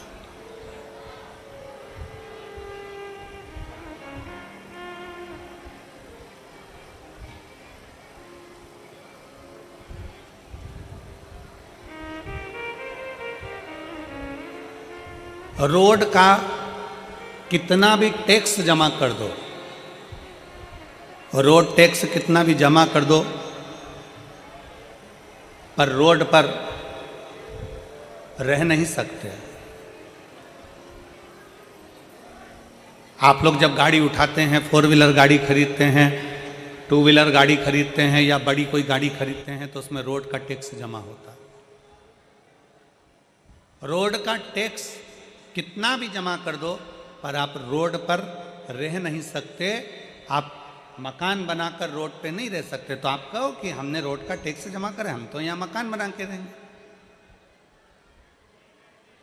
हमने रोड का टैक्स जमा करा है, हम तो यहाँ बीच रोड पे हमारी गाड़ी खड़ी करके हम तो यहाँ 4 घंटे तक, 8 घंटे तक, 10 घंटे तक, 12 घंटे, 24 घंटे खड़े रहे। नहीं, रोड का कितना भी टैक्स जमा कर दो, पर रोड पर तुम रह नहीं सकते। उसी तरह परिवार, कुटुंब, कबीला और दुनिया के लिए तुम कितना भी कर दो, पर तुम्हें कोई अच्छा कहने वाला नहीं मिलेगा। आखिरी में तुम्हें ताने सुनना ही पड़ेगा। तुम रोड का टैक्स जैसे जमा करते हो तो रोड पर मकान नहीं बना सकते। रोड का टैक्स जमा करते हो तो रोड पर तुम रह नहीं सकते। रोड का टैक्स जमा करते हो तो रोड पर तुम अपनी गाड़ी 24 घंटा 36 घंटा खड़े नहीं कर सकते। रोड का भले तुम टैक्स जमा कर दो, पर रोड पर तुम मकान बनाकर नहीं रह सकते, रोड पर तुम रह नहीं सकते। उसी तरह संसार के लिए, परिवार के लिए, कुटुंब के लिए, बेटों के लिए, बेटी के लिए, भाई के लिए, बंधु के लिए, सखा के लिए, बहन के लिए, रिश्तों के लिए, नातों के लिए, परिवार के लिए तुम कितना भी करना, अपनों के लिए कितना भी कर लेना, चाहे पराये के लिए कितना भी कर लेना, पर तुम्हारे लिए कोई अच्छा नहीं कहेगा। तुम इस विचार को छोड़ दो, तुम इस मन से ये विचार निकाल दो कि कोई तुम्हारे लिए अच्छा कहे। पर शिव महापुराण की कथा कहती है, रोड का टैक्स जमा करो पर रोड पर मकान नहीं बना सकते हैं। दुनिया के लिए कितना भी कर लो, पर अपशब्द सुनने को ही मिलता है। पर शिव महापुराण की कथा कहती है कि शंकर को अगर तुमने भूल से भी एक लोटा अगर जल समर्पित करा है, तुम्हारे मरने से पहले, मरने के बाद की गारंटी तो हम भी नहीं देते और ना हमारा शिव पुराण देता। यहां तो जीते जी की गारंटी है।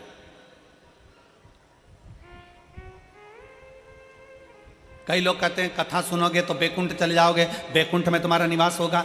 हमने अपनी व्यासपीठ से आज तक नहीं कहा कि तुम बैकुंठ जाओगे कि नरक जाओगे, क्योंकि हम खुद भी जाकर देख के नहीं आए, तो तुमको काय को बोले कि तुम बैकुंठ जाओगे कि नरक जाओगे। और जो तुमसे कहे कि बैकुंठ जाओगे कि नरक जाओगे की चर्चा करे, तो तुम उनसे कह देना महाराज जी घूम कर आए हो क्या, ऊपर देख कर आए हो क्या, जो गया वो कैसे बता सकता है कि बैकुंठ गया कि नरक गया। तो बैकुंठ और नरक की चर्चा वेदव्यास जी ने शिव महापुराण में नहीं करी। बैकुंठ और नरक की चर्चा मेरे वेदव्यास जी वर्णन नहीं करते। मेरे वेदव्यास बाबा शिव महापुराण के 24,000 श्लोक में 12 खंड में इन संहिताओं के अंतर्गत, इन लीलाओं के अंतर्गत भगवान शंकर की गणना कर कर कहते हैं कि पूरा स्वर्ग और पूरी नरक इसी पृथ्वी पर है। बस आप शिव महापुराण की कथा कहती है जब एक लोटा जल हम देवाधिदेव महादेव को समर्पित करते हैं, शंकर जी को जल चढ़ाते हैं, तो तुम्हारा चढ़ाया गया जल तुम्हारे मरने के बाद क्या देगा इसका वर्णन शिव पुराण नहीं करती। पर शिव पुराण कहती है कि तुम्हारा अगर एक लोटा जल तुम महादेव को चढ़ा रहे हो तो यह पक्का है कि तुम्हारे मरने से पहले वो जल तुम्हारा कल जरूर बदलेगा, ये निश्चितता है।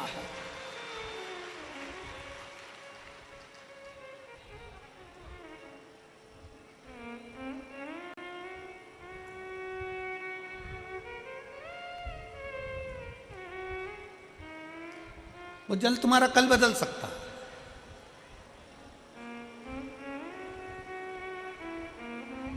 आपने शिव जी को जल चढ़ाया है, वो चढ़ाया गया जल तुम्हें फल दे सकता है।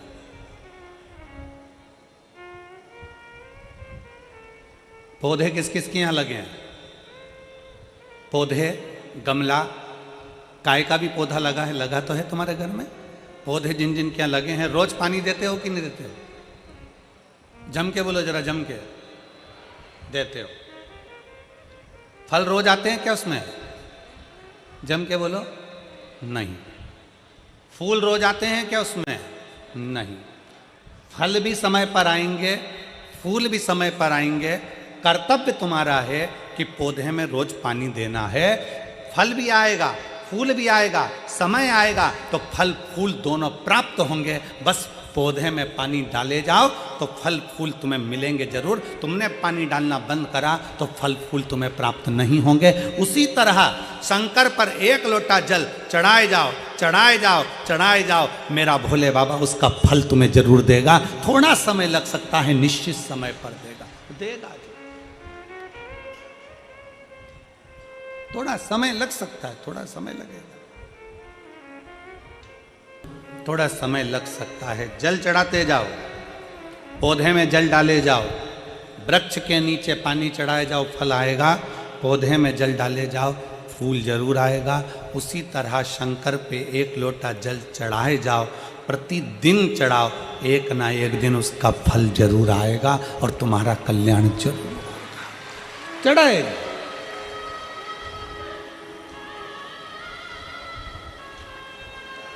कोई जल्दी बनता है, कोई लेट बनता है। शंकर को जल चढ़ाने वाला एक दिन सेठ जरूर बनता। थोड़ा समय लग सकता है, थोड़ा थोड़ा आगे पीछे हो सकता है, थोड़ा समय आगे पीछे होगा, पर होगा जरूर।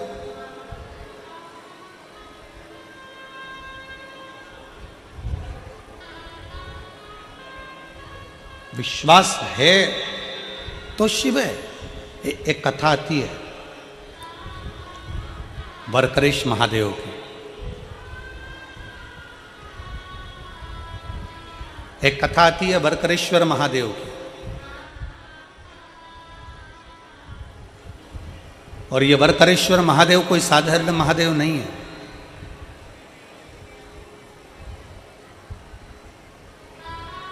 एक बड़ा सुंदर सा चरित्र आता है।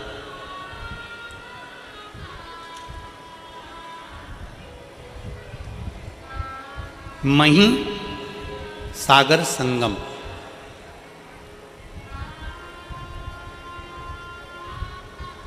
दुनिया का एक ऐसा तीर्थ महिसागर संगम, जहाँ पर मही नदी सागर में जाकर मिलती है, तो उसको महिसागर संगम कहते हैं।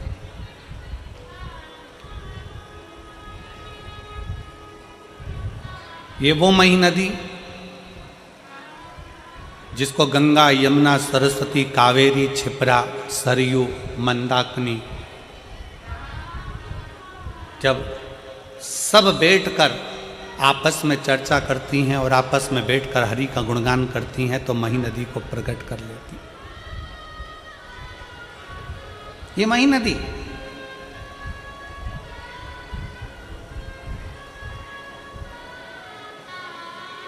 मध्य प्रदेश से निकलती हुई, राजस्थान से होती हुई सागर में जाकर मिल जाती है,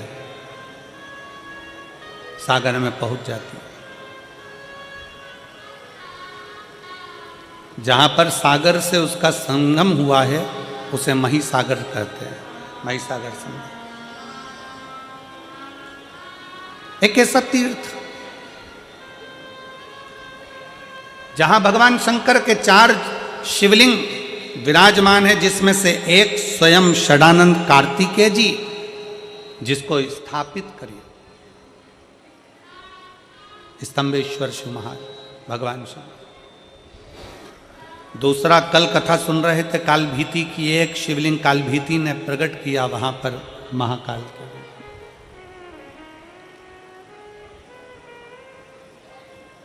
एक स्वयं सिद्धनाथ के रूप में, सिद्धेश्वर के रूप में प्रकट किया, और दूसरा है बरकरेश्वर महादेव।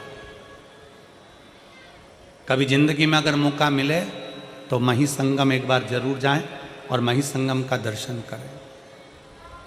बरकरेश्वर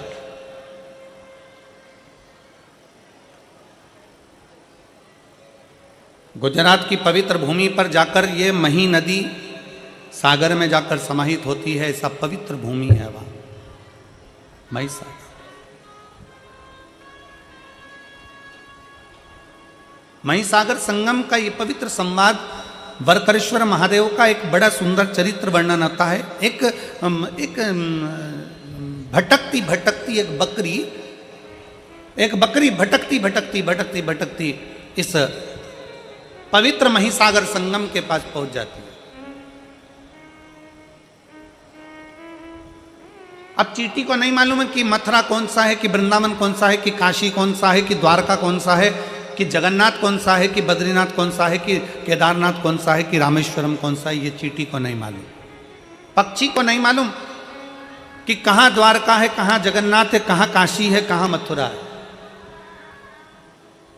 जीव जंतु को नहीं मालूम कि कहाँ कौन सा तीर्थ है। केवल एक मनुष्य, मानव का देह, मानव का शरीर, जिसको मालूम है कि मथुरा कहाँ है, जिसको मालूम है काशी कहाँ है, जिसको मालूम है गोवर्धन कहाँ है, जिसको मालूम है वृंदावन कहाँ है, जिसको मालूम है उज्जैनी कहाँ है, जिसको मालूम है सोमनाथ कहाँ है, जिसको मालूम है नागेश्वर कहाँ है। केवल एक मानव, मनुष्य।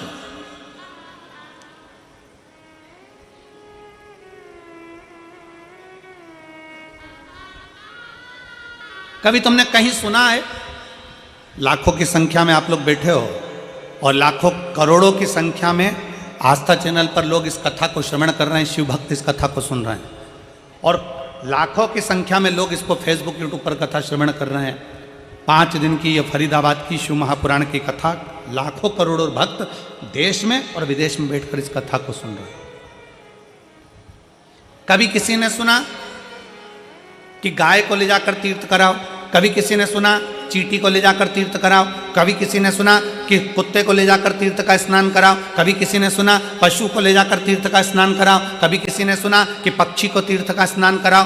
केवल सुनने में मिलता है तो केवल इतना मिलता है कि मनुष्य इस तीर्थ में जाकर स्नान करे। मनुष्य, मानव शरीर, ये मनुष्य जाए और तीर्थ का दर्शन करे, मनुष्य जाए और तीर्थ में स्नान करे। क्यों? क्या चींटी के लिए तीर्थ नहीं है? क्या चींटे के लिए तीर्थ नहीं है? क्या पशु के लिए तीर्थ नहीं है? क्या पक्षी के लिए तीर्थ नहीं है? केवल एक मनुष्य के लिए क्यों लिखा कि मानव तीर्थ में जाए? मानव जाए जाकर तीर्थ का स्नान करे, मानव जाए कुरुक्षेत्र में जाकर स्नान करे, मानव जाए तीर्थ में जाकर दर्शन करे। केवल मनुष्य के लिए क्यों है? तो शिव महापुराण की कथा कहती है पशु पक्षी के लिए नहीं, मनुष्य के लिए तीर्थ का दर्शन, तीर्थ का स्नान, तीर्थ का दान, तीर्थ का भजन केवल मनुष्य के लिए इसलिए कहा गया क्योंकि 83,99,999 योनियां काटने के बाद 84 लाख में नंबर की योनि है मनुष्य की योनि।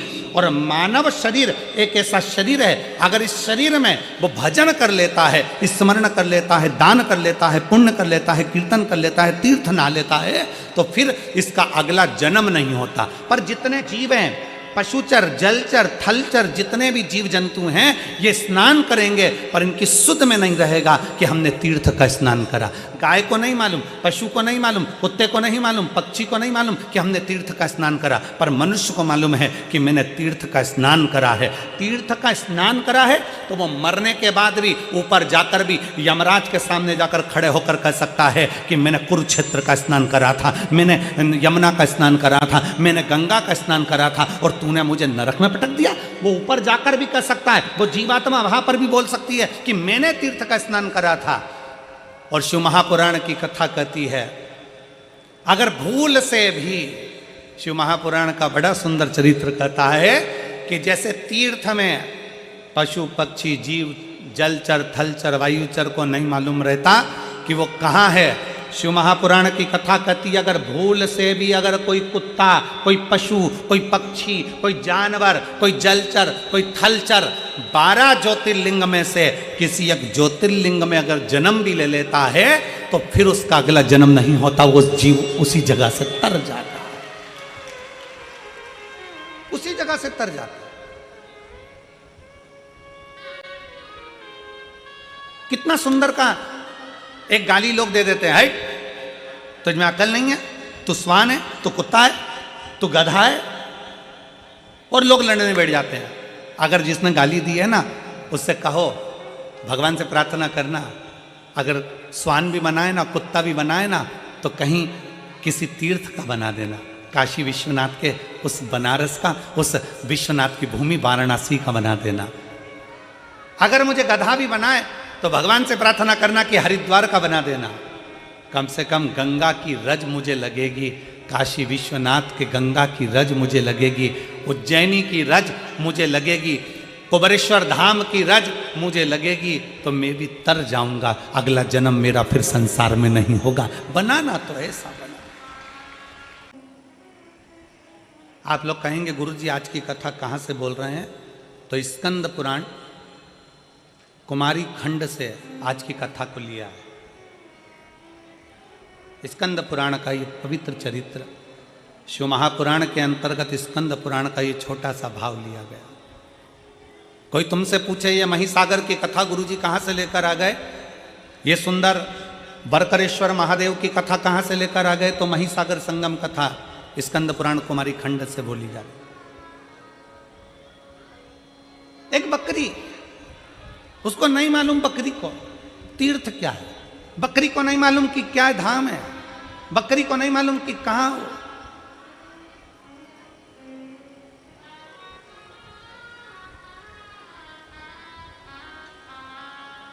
शिव महापुराण की उमा संहिता कहती है कि जिस स्थान पर शिव महापुराण की कथा होती है, बाबा भोलेनाथ की कथा जिस जगह पर होती है, जिस स्थान पर होती है, उस स्थान के पास में जितने जीव रहते हैं, जलचर थलचर वायुचर पशु पक्षी जानवर, मनुष्य तो छोड़ो, जो जीव भी रहते हैं, शिव महापुराण की कथा कहती है उसका भी अगला जन्म नहीं होता, वो भी तर जाते हैं, वो भी तर जाते हैं। एक पत्र है,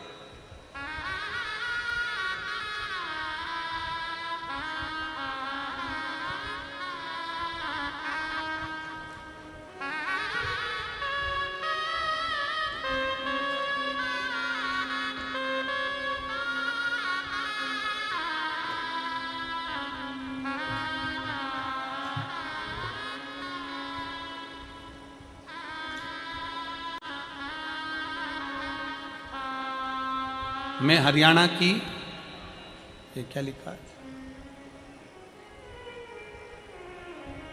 प्रिय इज्जत जिले के असदपुर खेड़ा की रहने वाली हूँ। असदपुर खेड़ा की रहने वाली हूँ।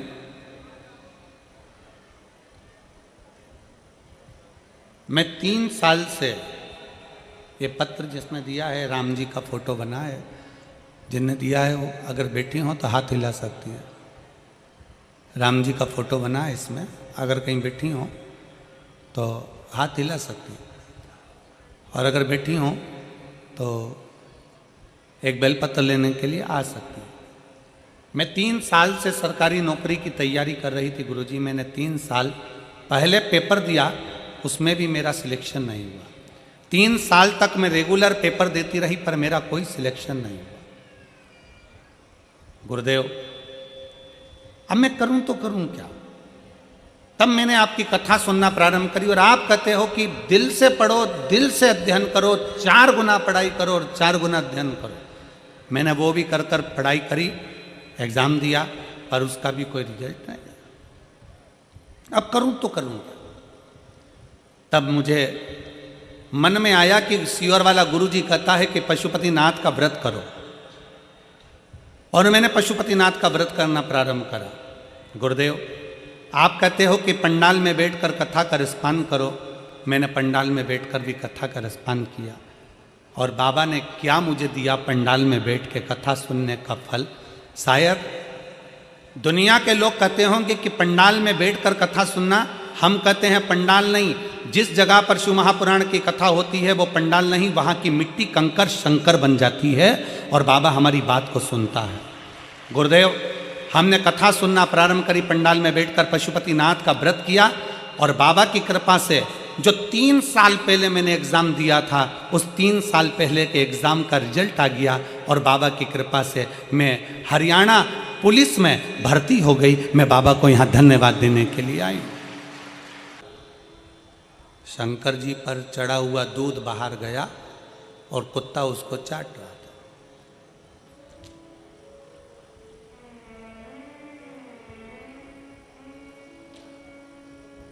फोटो डालकर उसने लिखा कि गुरु जी से कहना कि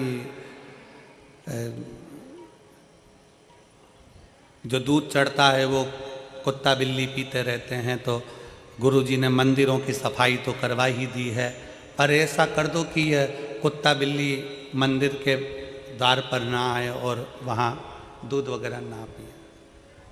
अब वो पत्र हमको, वो मैसेज कहा, गुरुजी ये मैसेज आया। मंदिर की सफाई तो आप करा ही देते हो, मंदिर में तो खूब दिया बत्ती लगने लगा, मंदिर में लोग जाने लगे, पर ये चढ़ा हुआ दूध कुत्ता पी रहा है, ये अच्छी बात है।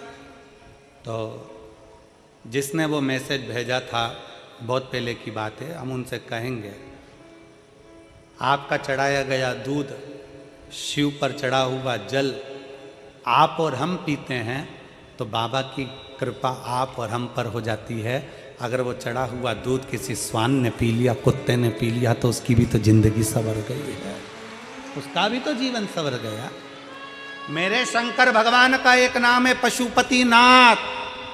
शिव केवल तुम्हारे ही नहीं, शिव केवल सीहोर वाला महाराज का नहीं, शंकर भगवान केवल तुम्हारे नहीं, शंकर भगवान केवल मनुष्य के नहीं, शंकर भगवान तो पशु के भी देव हैं, इसलिए उसको पशुपतिनाथ कहते हैं।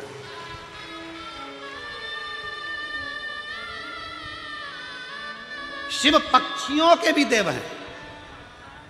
ये जितने पक्षी उड़ते हैं, इनका अगर कोई देव है तो शंकर भगवान, इसलिए उनको श्रंभेश्वर महादेव कहा जाता है। पक्षी का रूप रखकर भगवान शंकर ने, भगवान नारायण नरसिंह बनकर आए थे और बहुत गुस्सा कर रहे थे, तो पक्षी का रूप रखकर शंकर भगवान ने अपने पंजे में उनको पकड़ा और ले जाकर बद्रीनाथ में अलकनंदा नदी में उनको डाल दिया, नरसिंह भगवान को। इसलिए आज भी जहां पर ताप्ती कुंड है, गर्म पानी जहां पर आता है, उसके नीचे देखोगे तो एक बड़ी सी शिला मिलेगी, वो नरसिंह शिला है। वहां के पंडा जी को पूछना कि नरसिंह शिला कहाँ है तो बता देंगे। आज भी शिव केवल पशुओं के देवता नहीं, वो पशुपति नाथ हैं। शंकर केवल मनुष्य के देवता नहीं, वो विश्वनाथ हैं। शंकर केवल पक्षियों के देवता नहीं, वो सर्वेश्वर नाथ हैं। शंकर भगवान जीव और जंतु के भी देवता हैं। शंकर भगवान एक बकरी एक बकरा का भी देव है, उसका नाम बकरेश्वर महादेव है। कोई साधारण है शंकर? पीपल देव का भी देव है महादेव, इसलिए नाम पड़ गया पिपलेश्वर महादेव। बड़ के वृक्ष का भी देव है महादेव, तो बटकेश्वर महादेव। ऐसा कौन सा देव है जो शंकर की शरणागति में नहीं है? ऐसा कौन देव, ऐसा कौन पशु, ऐसा कौन सा पक्षी, ऐसा कौन सा जानवर, ऐसा कौन सा जीव जो शंकर की शरणागति में नहीं है? आप और हम शिव को भूल जाते हैं, छोड़ देते हैं। जगत गुरु शंकराचार्य जी कहते हैं, शंकर भगवान को पकड़ने वाला, शंकर भगवान को एक लोटा जल चढ़ाने वाला, जगत गुरु शंकराचार्य जी कहते हैं शंकर की भक्ति करने वाला, शिव को भजने वाला, अगर भूल से भी शंकर को छोड़ देता है, पर शंकर भगवान अपने भक्त को कभी नहीं छोड़ते अंतिम श्वास तक। शिव नहीं छोड़ते अंतिम श्वास तक, शंकर नहीं छोड़ते आखिरी श्वास तक।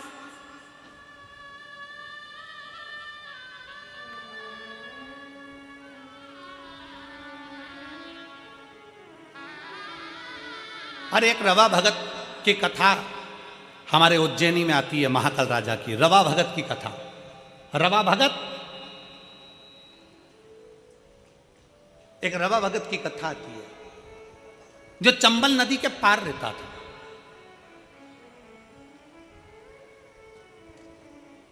अब चंबल नदी के पार रहता था रवा भगत, और वो शंकर को बड़ा भजता था।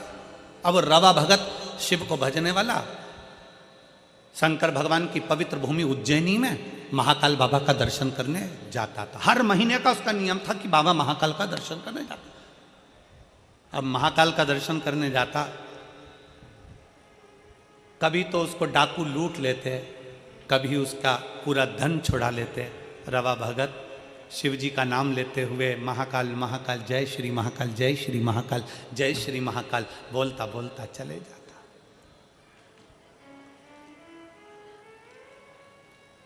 कई साल निकलते चले गए, कई साल। उज्जैनी जाए, अवंतिका जाए, छिपरा नहाए, महाकाल का जल चढ़ाए और महाकाल का दर्शन करे। अब तो महाकाल मंदिर में प्रवेश ज़्यादा नहीं होता, पर पूर्व की कथा है जब तो महाकाल मंदिर में महाकालेश्वर और भक्त, इसके सिवा कौन जाते, लोग जल चढ़ाते और अपने घर चले जाते। छिपरा बिल्कुल महाकाल मंदिर के पीछे बहती थी। अभी अभी छिपरा तो महाकाल मंदिर से दूर हो गई, पर छिपरा महारानी महाकाल मंदिर की दीवार और छिपरा महारानी का बहना एक साथ था, इतनी नजदीक से बहती थी। रवा भगत महाकाल बाबा को जल चढ़ाए, छिपरा जी का जल भरे और महाकाल राजा को चढ़ा दे और चल दे। कई साल निकल गए, कई साल। अब एक बार रवा भगत उज्जैनी नहीं पहुंचा, अवंतिका नहीं पहुंचा, अवंतिका नहीं पहुंचा। 1 महीना पूर्ण हो गया, अवंतिका नहीं आया। ध्यान, रवा भगत नहीं आया। 2 महीना हो गया, रवा भगत नहीं आया। 3 महीना हो गया, रवा भगत नहीं आया। अब तो भोलेनाथ को बेचैनी होने लगी और शंकर भगवान माता पार्वती से कहे, माँ जगत जननी से, पार्वती से,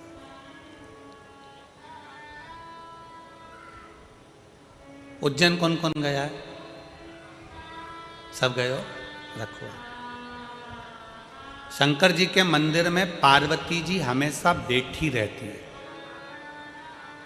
उज्जैन महाकाल के मंदिर में पार्वती जी बैठी नहीं है, खड़ी हुई है। करें दर्शन आप लोगों ने? जम के तो बोलो, करें ना? पार्वती जी खड़ी। शिव बोले रवा भगत के लिए, पार्वती हर महीने मेरा भगत आता था, रवा भगत आ नहीं रहा। चंबल के पार रहता है, हो सकता है कहीं डाकुओं ने उसको कुछ त्राण दे दिया हो, तुम जाओ देखो क्या। पार्वती जी दौड़कर रवा भगत के यहाँ पहुंची और रवा भगत के यहाँ एक बूढ़ी का रूप रखकर उन्होंने क्या देखा कि रवा भगत के यहाँ तो खाने के भी लाले पड़ रहा है, खाने के लाले। क्यों रहा नहीं गया। हाथ जोड़कर माता पार्वती जी ने रवा भगत से कहा, भगत जी, ओ भगत जी, पूरे नगरी में कोई दयालु दयार नहीं है, पूरी नगरी में कोई दानी नहीं है, मुझे भूख लगी है, तुम्हारे यहाँ रख लोगे? मेरा कोई है नहीं, मुझ बूढ़ी को तुम कृपा कर दीजिए, अपने रख ली। रवा भगत ने कहा, माता जी आप मेरे यहाँ रहो, मना नहीं है, पर दिक्कत केवल इतनी सी है, मैं थोड़ा सा भी जोड़ कर रखता हूँ, डाकू आक्रमण करते हैं और मेरा पूरा गांव छोड़कर मेरे घर में आक्रमण कर कर मेरा खाने तक का अनाज ले जाते हैं, मेरी पत्नी भी भूखी, मैं भी भूखा, मेरे बच्चे भूखे, तुम क्या करोगे? क्या खाओगी तुम? क्या खाओ? पार्वती जी ने कहा, मुझे यहां रहने तो, मुझे भी तो देखना है कि क्या हो रहा है।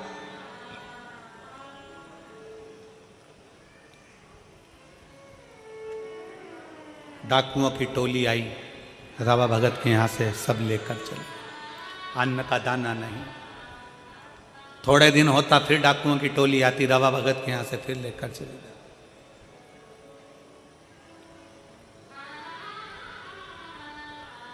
पार्वती जी ने डाकुओं को देखा और पूछा कि भाई इनको कम से कम खाने का तो छोड़ कर जाओ, खाने का तो छोड़ो।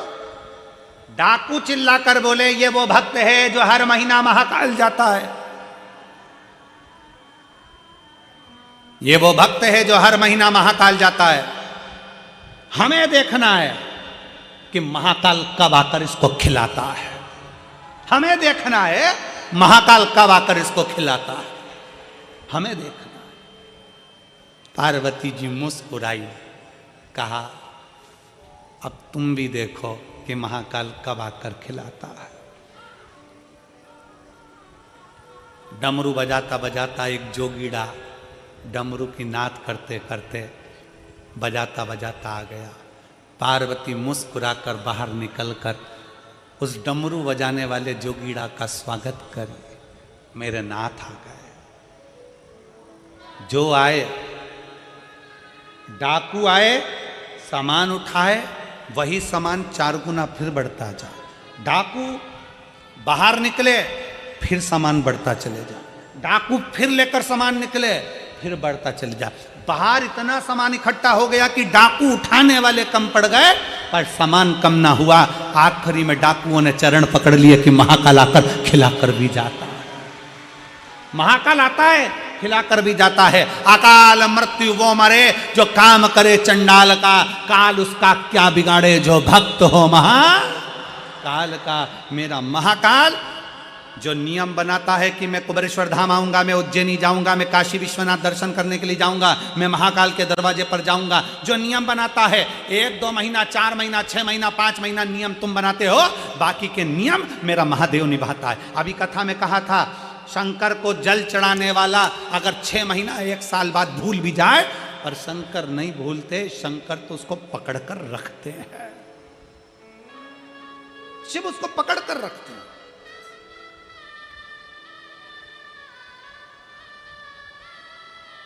आप में से कितनी माताएं जिन्होंने ये सुना होगा कि कुल देवी की पूजन नहीं करो तो रुष्ट हो जाती है? बोलो सुना कि नहीं सुना? अरे जम के तो बोलो। वो देवता की पूजन मत करो तो वो रुष्ट हो जाते हैं। बोलो सुना कि नहीं सुना? अरे जम के तो बोलो सुना। अगर उनको प्रणाम नहीं करोगे तो रुष्ट हो जाते हैं। बोलो सही है। दिवाली पे सास को प्रणाम नहीं करो तो वो भी रूठ जाती है। बोलो सही है कि गलत है? अरे जम के बोलो जरा, ठीक है। करवा चौथ पर पति की पूजन नहीं करो तो वो रूठ जाता है। बोलो सही है कि गलत है? भाई दूज पर बहन भाई को राखी ना बांधे तो भाई रूठ जाता है। भाई दूज पर बहन भाई को तिलक ना करे तो भाई रूठ जाता है। बोलो बोलो सही है कि गलत है? संसार में सब रूठते हैं, पर शिव महापुराण की विद्येश्वर संहिता कहती है, जो एक बार शंकर को जल चढ़ा देता है, शंकर उससे कभी नहीं रूठते हैं, शिव उसके गले लगते हैं, शिव गले लगते हैं। भगवान 33 कोटि देवी देवता अगर तुम्हारे घर में बैठे हैं, तुम्हारे घर में भगवान बैठे हुए हैं, सारे देवताओं को कुछ ना कुछ देना पड़ेगा। शंकर का शिवलिंग तुम्हारे घर के अंदर है, तुम अगर बाहर 1 महीना, 4 महीना, 6 महीने के लिए चले भी गई हो तो चले जाओ, घर में अगर शंकर का शिवलिंग है, तुम सोचोगे उस पर जल नहीं चढ़ा तो पाप करेंगे, अगर मैंने पानी नहीं चढ़ाया तो शंकर जी श्राप देंगे, मैंने शंकर जी को अगर फूल नहीं चढ़ाया शंकर जी क्रोध करेंगे, मैंने शंकर जी को बेलपत्री नहीं चढ़ाई तो वो गुस्सा करेंगे। नहीं, शिव महापुराण की कथा कहती है, तुम्हारे घर के अंदर अगर शंकर का शिवलिंग है, तुम कहीं पर भी चलेगा, 6 महीना, 4 महीना, 15 दिन, 20 दिन, 1 महीना, कहीं पर भी चलेगा, शंकर का शिवलिंग है तो 1 बेलपत्री चढ़ाकर, 1 चावल का दाना चढ़ाकर तुम्हारी मर्जी पड़े जहां चले जाओ, और 6 महीने क्या 12 साल बाद भी अगर तुम वापिस आओगे तो शंकर कभी तुम्हें पाप नहीं देगा, कभी श्राप नहीं देगा, शंकर शंकर ही रहेगा, शिव शिव ही रहेगा। कुल देवी की पूजन मत करो, कुल देवी रूठ गई, इन देवी की पूजन मत करो, वो देवी रूठ गई, उन देवता की पूजन मत करो, वो देवता रूठ गए, उनका वर्णन मत करो, वो रूठ गए, सास को प्रणाम नहीं करा, सास रूठ गई, बहू की शादी की सालगिरह थी, सास ने विश नहीं करा तो बहू रूठ गई, हमारी मम्मी ने हमको विश नहीं करा। अब मम्मी भी सोचे दिन भर तो विष घोलती है, क्या विष करूं तुझको, करूं तो करूं क्या ना। शिव शिव है, मेरा महाकाल राजा, मेरा महाकाल है। भाई शिव महापुराण की कथा कहती है, शंकर का संवाद कहता है, शिव तत्व कहता है, शिव पुराण कहती है, दुनिया रूठ जाए, दुनिया रूठ जाए पर मेरा महाकाल कभी नहीं रूठता, दुनिया भटक जाए पर मेरा महाकाल अपने भक्त को भटकने नहीं देता, वो संभाल लेता है और अपने हृदय से लगा लेता है, वो संभाल लेता है, अपने हृदय से लगा लेता है, वो शिव है, शिव ओघड़ दानी है, वो शंकर है।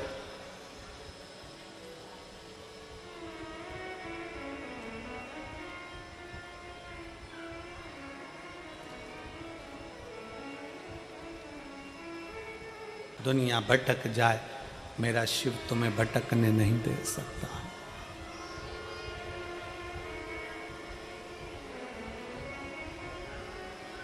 भटकने नहीं दे सकता। विश्वास, भरोसा, श्रद्धा हमें शिव के करीब में लेकर जाती है, शंकर के पास।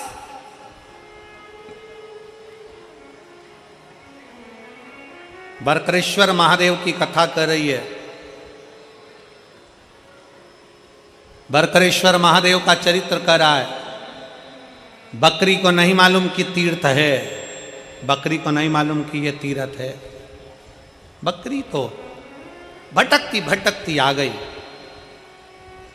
और महिसागर संगम के तट पर पौधे लगे थे फूल पत्ती के।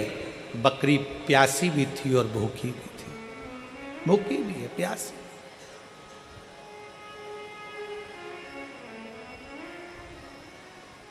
बकरी भूखी भी है और प्यासी भी है।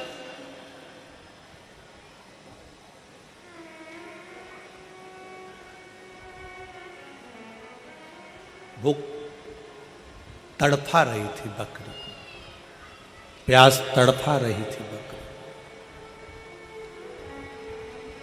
दौड़ती दौड़ती बकरी आई और बकरी दौड़ती दौड़ती आकर उसने देखा कि यहाँ बहुत सारे पौधे लगे हुए हैं, उन पौधों में पुष्प भी लगे हैं, पत्तियां भी लगी हैं, मैं खा लेती। बकरी पत्तियां तोड़कर खा रही थी, पत्तियां तोड़कर खा रही। बकरी को अंदाजा नहीं था कि पास में ही कुछ पौधे ऐसे कांटेदार लगे हुए थे जिसकी पत्तियां तलवार का काम करती थी। जिसकी पत्तियां तलवार का काम करती थी, बकरी कोई अंदाजा नहीं है।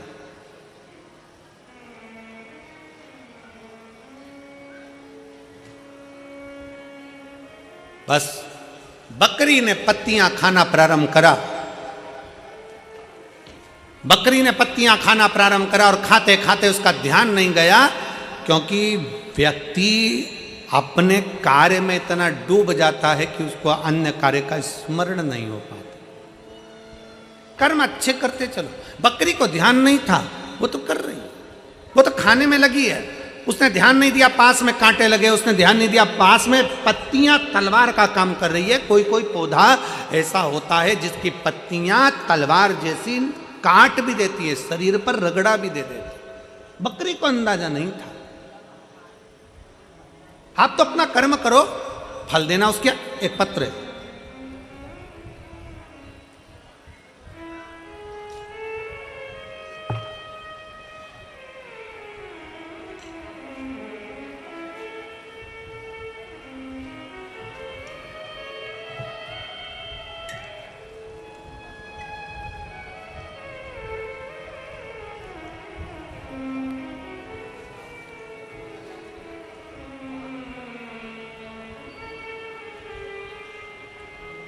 मेरा नाम सुमन पंचाल, डोली, पत्नी ब्रजेश पंचाल, स्थान जवाहर कॉलोनी, फरीदाबाद। बेटी का नाम साक्षी पंचाल, बेटा आकाश पंचाल। मेरा मोबाइल नंबर ये है। आप लोग अगर एलईडी पर देख रहे होंगे या आस्था चैनल पर देख रहे होंगे तो यह नाम सुमन पंचाल कहीं बैठी हों तो हाथ हिला सकती हैं, और अगर आई हों तो आप ही हैं, ऐसा हाथ हिला दो एक बार वापस हाथ हिलाओ, ठीक है। आ जाइए, एक बेलपत्र ले जाना। बेटी अगर साक्षी आई हो तो वो भी आ सकती है। एक लोटे जल का सारी समस्या का हल। भोले बाबा का कृपा का क्या मैं वर्णन करूं गुरुदेव। मेरे बाबा ने ऐसा मेरा साथ दिया कि मैं विश्वास नहीं कर सकती। गुरुदेव 10 साल से मेरे गर्भाशय में एक रसोली थी, एक गठान थी। 10 साल से मेरे गर्भाशय में गठान थी। हमको मालूम नहीं पड़ा, समय पर मालूम पड़ा तो वो कैंसर का रूप ले चुकी थी, और कैंसर भी साधारण नहीं गुरुदेव, पूरे शरीर में फैल गया था। कैंसर कहाँ नहीं फैला, हर जगह पर फैल चुका था गुरुदेव। तब हमने हॉस्पिटल में दिखाया दिल्ली के और इलाज प्रारंभ करा। डॉक्टर ने कह दिया कि ये पूरे शरीर में फैल चुका है, क्योंकि ये 10 साल से हो रहा है। तुमने ध्यान नहीं दिया, अब करे तो करे क्या, क्या कर सकते हैं। दुखी हो गए। तब डॉक्टर ने कहा कि इसका एक काम हो सकता है कि अभी भी एक चांस से अगर इसका ऑपरेशन कर लिया जाए तो हो सकता है इसमें अंतर हो जाए। तब हमने विचार करा कि थोड़े दिन की दवाई लेकर ऑपरेशन का विचार करते हैं, और तभी हमने डॉक्टर से समय ले लिया और बाबा का पहली बार किसी के कहने पर कथा सुनना प्रारंभ करी और बाबा पर भरोसा करा। गुरुजी, आपने व्यासपीठ से कह दिया था कि डॉक्टर भी शंकर का एक रूप होता है, डॉक्टर को जरूर दिखाओ। डॉक्टर बोले जांच कराओ, जांच कराओ। डॉक्टर बोले दवाई खाओ, दवाई खाओ।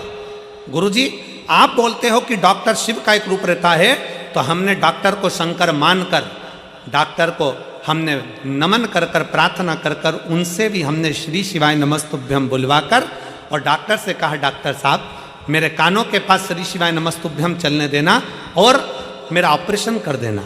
डॉक्टर भी स्वीकार करे, और डॉक्टर को शंकर का एक रूप मानकर हमने ऑपरेशन करा लिया। ऑपरेशन कराने के बाद डॉक्टर ने कहा कि शरीर में तो बहुत ज़्यादा मात्रा में फैला हुआ है, अब बाबा ही जाने और जिस पर तुम भरोसा करती हो वो जाने। हम शिव पर आश्रित हो गए।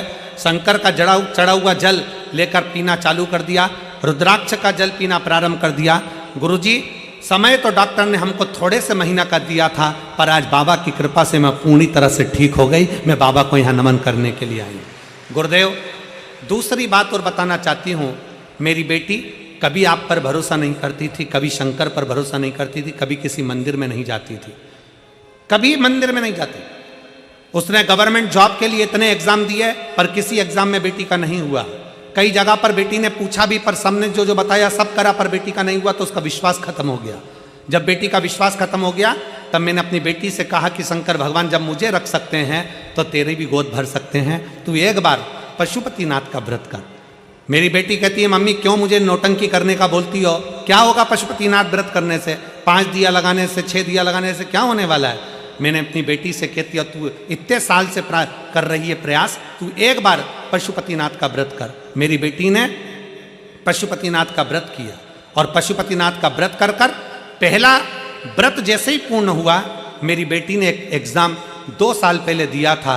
बाबा की कृपा से SBI बैंक में बेंगलोर में मेरी बेटी की सरकारी जॉब लग गई। मैं बाबा को यहाँ प्रणाम करने के लिए आई हूँ और आज मेरी बेटी बेंगलोर में गवर्नमेंट जॉब कर रही है। मैं बाबा को यहाँ धन्यवाद देने के लिए आई हूँ। ये शिव तत्व है, योग घड़ी है। कोई कहता है गुरुजी हमने इतनी पूजन पाठ करी, बाबा ने हमारी नहीं सुनी, आज से हम मंदिर जाना बंद कर। ना ना, जाते रहो। कुछ अच्छा सोचा होगा मेरे शंकर ने, कुछ अच्छा सोचा होगा। घर में 2 बहुएं हैं, एक बहू को सास ने पूरा जेवर दे दिया, पूरी प्रॉपर्टी दे दी, और दूसरी बहू को सास ने कुछ भी नहीं दिया, कुछ भी नहीं, कुछ नहीं दिया। और जिसने जेवर लिया, जिसने प्रॉपर्टी ली, उसने निकाल दिया सास को, सास पहुंच गई फिर उसके पास जिसको कुछ नहीं दिया। अब उसको कुछ नहीं मिला। उसने अपने पापा मम्मी से कहा मम्मी पापा से कहा पिताजी मेरी सास को मेरी देवरानी ने निकाल कर यहाँ भेज दिया और अब मेरे पास रह रही है। माँ ने कहा बेटा वो तुझे प्रॉपर्टी नहीं दी, कोई बात नहीं, जेवर नहीं दी, कोई बात नहीं, सेवा कर, अच्छे से खूब सेवा कर। सास ने प्रॉपर्टी एक को दी, जेवर एक को दिए, एक बहू को कुछ नहीं दिया।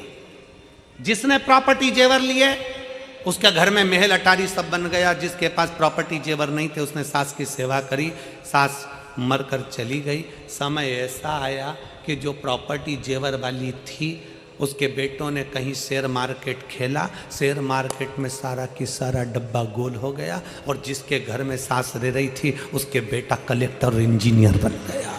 समय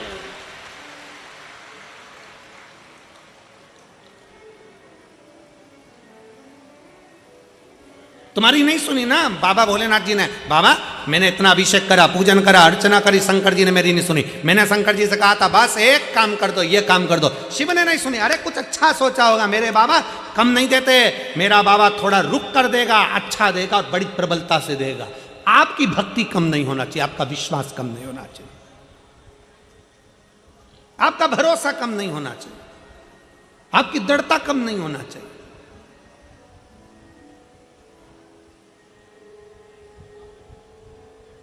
बढ़ाओ अपनी भक्ति को, बढ़ाओ अपने विश्वास को। ठोकर लग रही है ना, लगने दो। गिर रहे हो ना, गिरने दो। तकलीफ हो रही है ना, होने दो। बाबा पर भरोसा रखकर 1 लोटा जल चढ़ाना प्रारंभ करिए। थोड़ा अविरल भक्ति को धारण करिए, थोड़ा विश्वास को प्रबल करिए, भरोसा प्रबल करिए। भोले, और ये भी ना हो सके तो शिखर का दर्शन कर लिया करो। ये भी ना बन सके घर बैठकर श्री शिवाय नमस्तुभ्यम बोल लिया करो।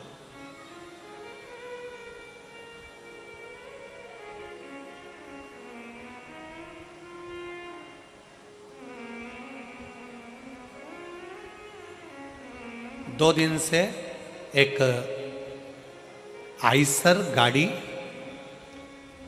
आती है, उसमें पानी की बोतल रखी होती है, और पानी की बोतल की वो गाड़ी आकर जगह जगह पर बोरियां और पानी का बोतल उतार लेता है, और सब लोग फिर वो पानी बांटना चालू कर देते। 2 दिन से लगातार हो रहा है। तो समिति के जो सदस्य होते हैं इस चीज़ पर बड़ा ध्यान देते हैं, समिति के सदस्य बड़ा ध्यान देते हैं, बिटले सेवा समिति। इतने में पूछा गाड़ी वाले से, भैया ये तुम पानी की बोतल लाते हो, इतनी सारी यहाँ बांटते हो, ऐसी ही पानी की बोतल तुमने हापुड़ में भी बांटी थी, क्यों? कहाँ के रहने वाले हो? उसने कहा हम नोएडा से आए हैं और पानी बांट रहे। पूछा कि ये पानी क्यों? तो कहा सब्जी का ठेला लगाता था और सब्जी का ठेला लगाते लगाते मेरी पत्नी ने मुझसे कह दिया था कि नोएडा में कथा चल रही है, एक बार अपन चल के सुनते हैं। सब्जी का ठेला एक दिन बंद करा, क्योंकि एक दिन भी सब्जी का ठेला बंद करते हैं तो घाटा लग जाता है, क्योंकि सब्जी तो सब्जी है, अगर नहीं बिकती है दूसरे दिन तो फिर वो बेकार हो जाती है और पूरा लॉस हो जाता है। पर एक दिन ठेला बंद करा, नोएडा कथा सुनी, बाबा से बस प्रार्थना करी, बाबा तू ऐसा दे देना कि मैं भी दोनों हाथों से लुटाता रहूं। और 3 महीने बाद एक मेरा मित्र मिला और वो मित्र ने कहा क्या मेरे साथ पार्टनरी में काम करेगा? इसने कहा मेरे पास पैसा नहीं है। तो कहा पैसा मैं लगाऊंगा, तू व्यवस्था देखना, और एक कंपनी चालू करते हैं। और मित्र ने साथ मिलकर कंपनी चालू करी, आधा हकदार मुझे बनाया, आधा हकदार उसको बनाया। आज बाबा ने इतना दे दिया कि मैं पानी भर भर कर भी पिलाऊं तो कम ना पड़े। इतना शिव कृपा कर, इतना करुणा करने वाला। क्यों ये मेरी जीजियां, क्यों मेरे जीजा पानी बिस्कुट घर से रोटी बनाकर ले आते हैं, पोहा बनाकर ले आते हैं, जहां बैठते हैं वहां 5 लोगों को 10 लोगों को अपने पास में बैठे हुए को दोने में भर भर कर खिला देते हैं। खिचड़ी बनाकर डब्बे में लेकर आती हैं माताएं, साथ में अपने बैग में थोड़ी सी टॉफी डाल लेती हैं। क्यों? उसका फल मेरा शंकर देता, अच्छी जगह का फल देता। कितना वर्णन किया गया महाराज। एक कसाई गाय को लेकर जा रहा है, कसाई गाय को लेकर जा रहा था, निकलते निकलते कसाई थक गया, गाय को खींच रहा था, कसाई गाय को खींच खींच कर ले जा रहा है। कसाई थक गया, थक कर देखा कि कहां जाऊं, गाय को बांध दिया पेड़ से, सामने धर्मशाला थी, उस धर्मशाला में कसाई चले गया। धर्मशाला में कसाई बैठा, रात्रि को बैठकर भूख लगी, भंडारा चल रहा था, उसमें से भोजन कर लिया, भोजन करा, रात को सोया। दूसरे दिन कसाई गाय को लेकर फिर चल दिया। गाय को लेकर जब कसाई गया, गाय कटी, तो जो कसाई जिस धर्मशाला में ठहरा था, जो कसाई जिस भोजन को करा था, जिसका भोजन था और जिसकी धर्मशाला थी, उस कसाई ने जिस गाय को काटा था उसका आधा आधा हिस्सा उस धर्मशाला के मालिक को भी गया, उस भंडारे वाले को भी गया। आश्चर्य में पड़ गया। धर्मशाला का मालिक जब ऊपर गया तो भगवान से कहता है मैंने तो धर्मशाला बनवाई थी, मुझे नरक क्यों डाल रहे हो? दूसरा बोला मैंने भंडारा करा था, मुझे नरक क्यों डाल रहे हो? इतने में यमराज ने कहा, धर्मराज ने न्याय देकर कहा कि वो कसाई गाय लेकर जा रहा था, उसने तेरी दी हुई धर्मशाला में विश्राम करा। शिव पुराण कहती है अगर दान करना है, किसी को अन्न का दान कराना है, पानी पिलाना है, तो इतने भक्त जब एक साथ भगवान का भजन कर रहे हैं, दान करने का स्थान होता है कि कहाँ करो। गलत जगह पर कर कर अगर कोई गलत व्यक्ति खाकर निकल गया, गलत व्यक्ति बैठकर निकल गया, तो उसका भी दोष हमको लगता है। आपको तो गर्व होना चाहिए कि मैंने शंकर के एक भक्त को पानी पिलाया, आपको गर्व होना चाहिए कि मैंने शंकर के एक भक्त को भोजन कराया, आपको गर्व होना चाहिए कि मैंने शंकर के एक भक्त को बिस्कुट खिलाया या टॉफी खिलाई, मैंने शंकर के एक भक्त को बिठाया हुआ, शिव का भक्त दिन रात शंकर की भक्ति में डूबा हुआ था, उसको दिया। मैंने किसी ऐसे एरेगरे नत्थु खेरों को नहीं कि किसी को दे दिया और उसने दारू की दुकान पर जाकर पैसे फूंक दिए, उसने वेश्यावृत्ति में, जुए में पैसा लगा दिया। आज के जमाने में बहुत रूप रख रख कर लोग साधु सन्यासी का रूप रख कर आते हैं, मांगते हैं और मांग कर वो पैसा मदिरा में लगा देते हैं, जुए में लगा देते हैं। सावधान, अपने धन का सदुपयोग करिए, सही जगह पर करिए, सत्कर्म की ओर बढ़िए। कोई ऐसा निर्माण भी मत करिए जिस निर्माण में अगर कोई पाप कर्म हो रहा है तो उसका लिप्तता हम पर आए। अगर कोई पाप कर्म कर रहा है तो उसकी लिप्तता हम पर आए। ना ना ना, अच्छा कर्म करिए, श्रेष्ठ कर्म की ओर बढ़े। कई बार बड़ा कर्म भोग मनुष्य को भोगना पड़ता है। बहुत कितना सुंदर कहा है ट्रेन के अंदर लोग सफर करते हैं, एक बच्चा आता है, कपड़े उतारता है, ट्रेन में पोछा लगाने लगता है। देखा है तुम लोगों ने? अरे बोलो तो जम के, किस किस ने देखा है जरा बोलो। ट्रेन में सफर कर रहे हो, एक लड़का आया, कपड़े उतारे, पोछा लगाने लगा अपने कपड़े से, कचरा भी ना चले गया। बाद में तुम्हारे पास आया, मांगा, उसको तुमने 1 रुपया 2 रुपया 5 रुपये दिया, अगले स्टेशन पर उतरा, कोई नशे का सामान लिया, कपड़े में उसने भरा, सूंघ सूंघ कर किसी ट्रेन की चपेट में आ गया, कहीं जाकर मर गया, गिरकर। उसके मरने में 1 रुपया तुम्हारा भी लगा है, इसलिए नरक तुमको भी भोगना पड़ेगा। उसके मरने में 1 रुपया तुम्हारा भी लगा है। तो तुम कहोगे मैंने तो अच्छे के लिए दिया था। ना, जब सरकार ने लगा रखा है सफाई कर्मी, जब सरकार ने लगा रखा है सफाई करने वाला, तो तुमने उस बच्चे को क्यों रुपया दिया? किसी भूखे को भोजन? मालूम है वो बच्चा नशा कर रहा है, उसके नशे में तुम्हें 1 रुपया शामिल करे हो तो तुम्हें भी भोगना पड़ेगा।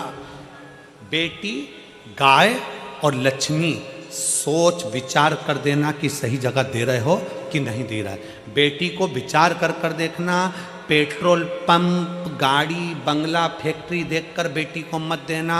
मालूम पड़े फैक्ट्री के मालिक को बेटी दे दो, और जिस लड़के से ब्याया वो लड़का दिल्ली से ही फरीदाबाद नहीं आ रहा है।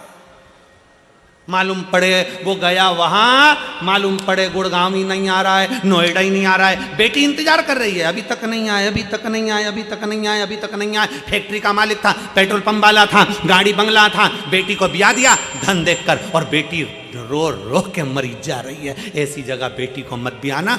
लड़का ऐसा ढूंढना जो तुम्हारी बेटी का सम्मान करे, आदर करे, सत्कार करे, तो बेटी को ब्याहना। गाय ऐसी जगह पर मत देना। हमारे दादाजी चले गए, पंडित जी को गाय देना है, पंडित जी ने गाय ली, गाय लेकर चले गए, थोड़े दिन तक गाय ने दूध दिया, बांध कर रखा, गाय ने दूध देना बंद कर दिया। पंडित जी के खुद के रहने की जगह नहीं, तो गाय को कहाँ रखें? उनने तीसरे को भेज दिया, तीसरे ने चौथे को बेचा, चौथे ने पांचवें को बेचा। बाद में गाय कसाई के यहाँ चली गई। जब गाय कटी तो जिसने दान करा उसको भोगना पड़ा। और तीसरे नंबर पर है लक्ष्मी। भिखारी के कटोरे में पैसा डालने से पहले विचार करो कि भिखारी कहां लगाएगा।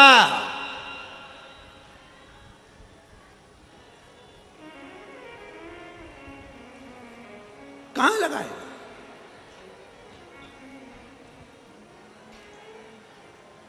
हमारे यहां सीहोर में कुबेरेश्वर धाम के प्रांगण के अंतर्गत और कुबेरेश्वर धाम के दरवाजे पर भी भिक्षा मांगना अलाउ नहीं है हमारे। क्यों? क्योंकि उसका नाम कुबेरेश्वर महादेव है। अगर कोई भिक्षा मांगता दिखता है तो मुझसे कहते हैं अंदर भंडारा चल रहा है, 24 घंटे चल रहा है, खाओ।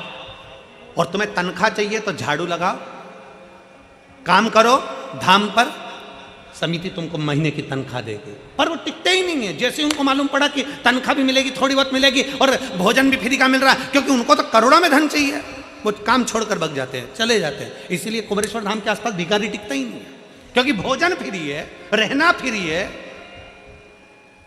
थोड़ी मेहनत करो, कर्म करो, सफाई करो, बाबा का गुणगान करो, फूल पत्ती को हटाकर साइड में रखो, अपने आप तुम्हें तनख्वाह मिलेगी। पर कोई रहने को तैयार नहीं।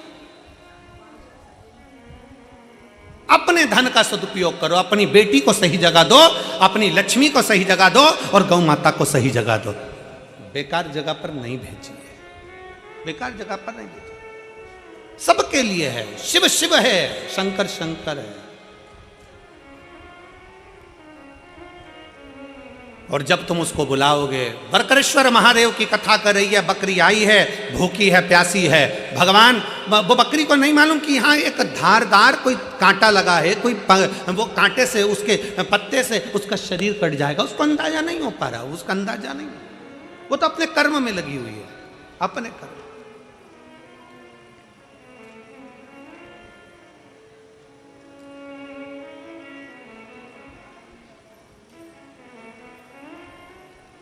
चित्त हट, पर वो भी साधारण नहीं है, देने में पीछे हटता नहीं है, देने में पीछे हटता नहीं।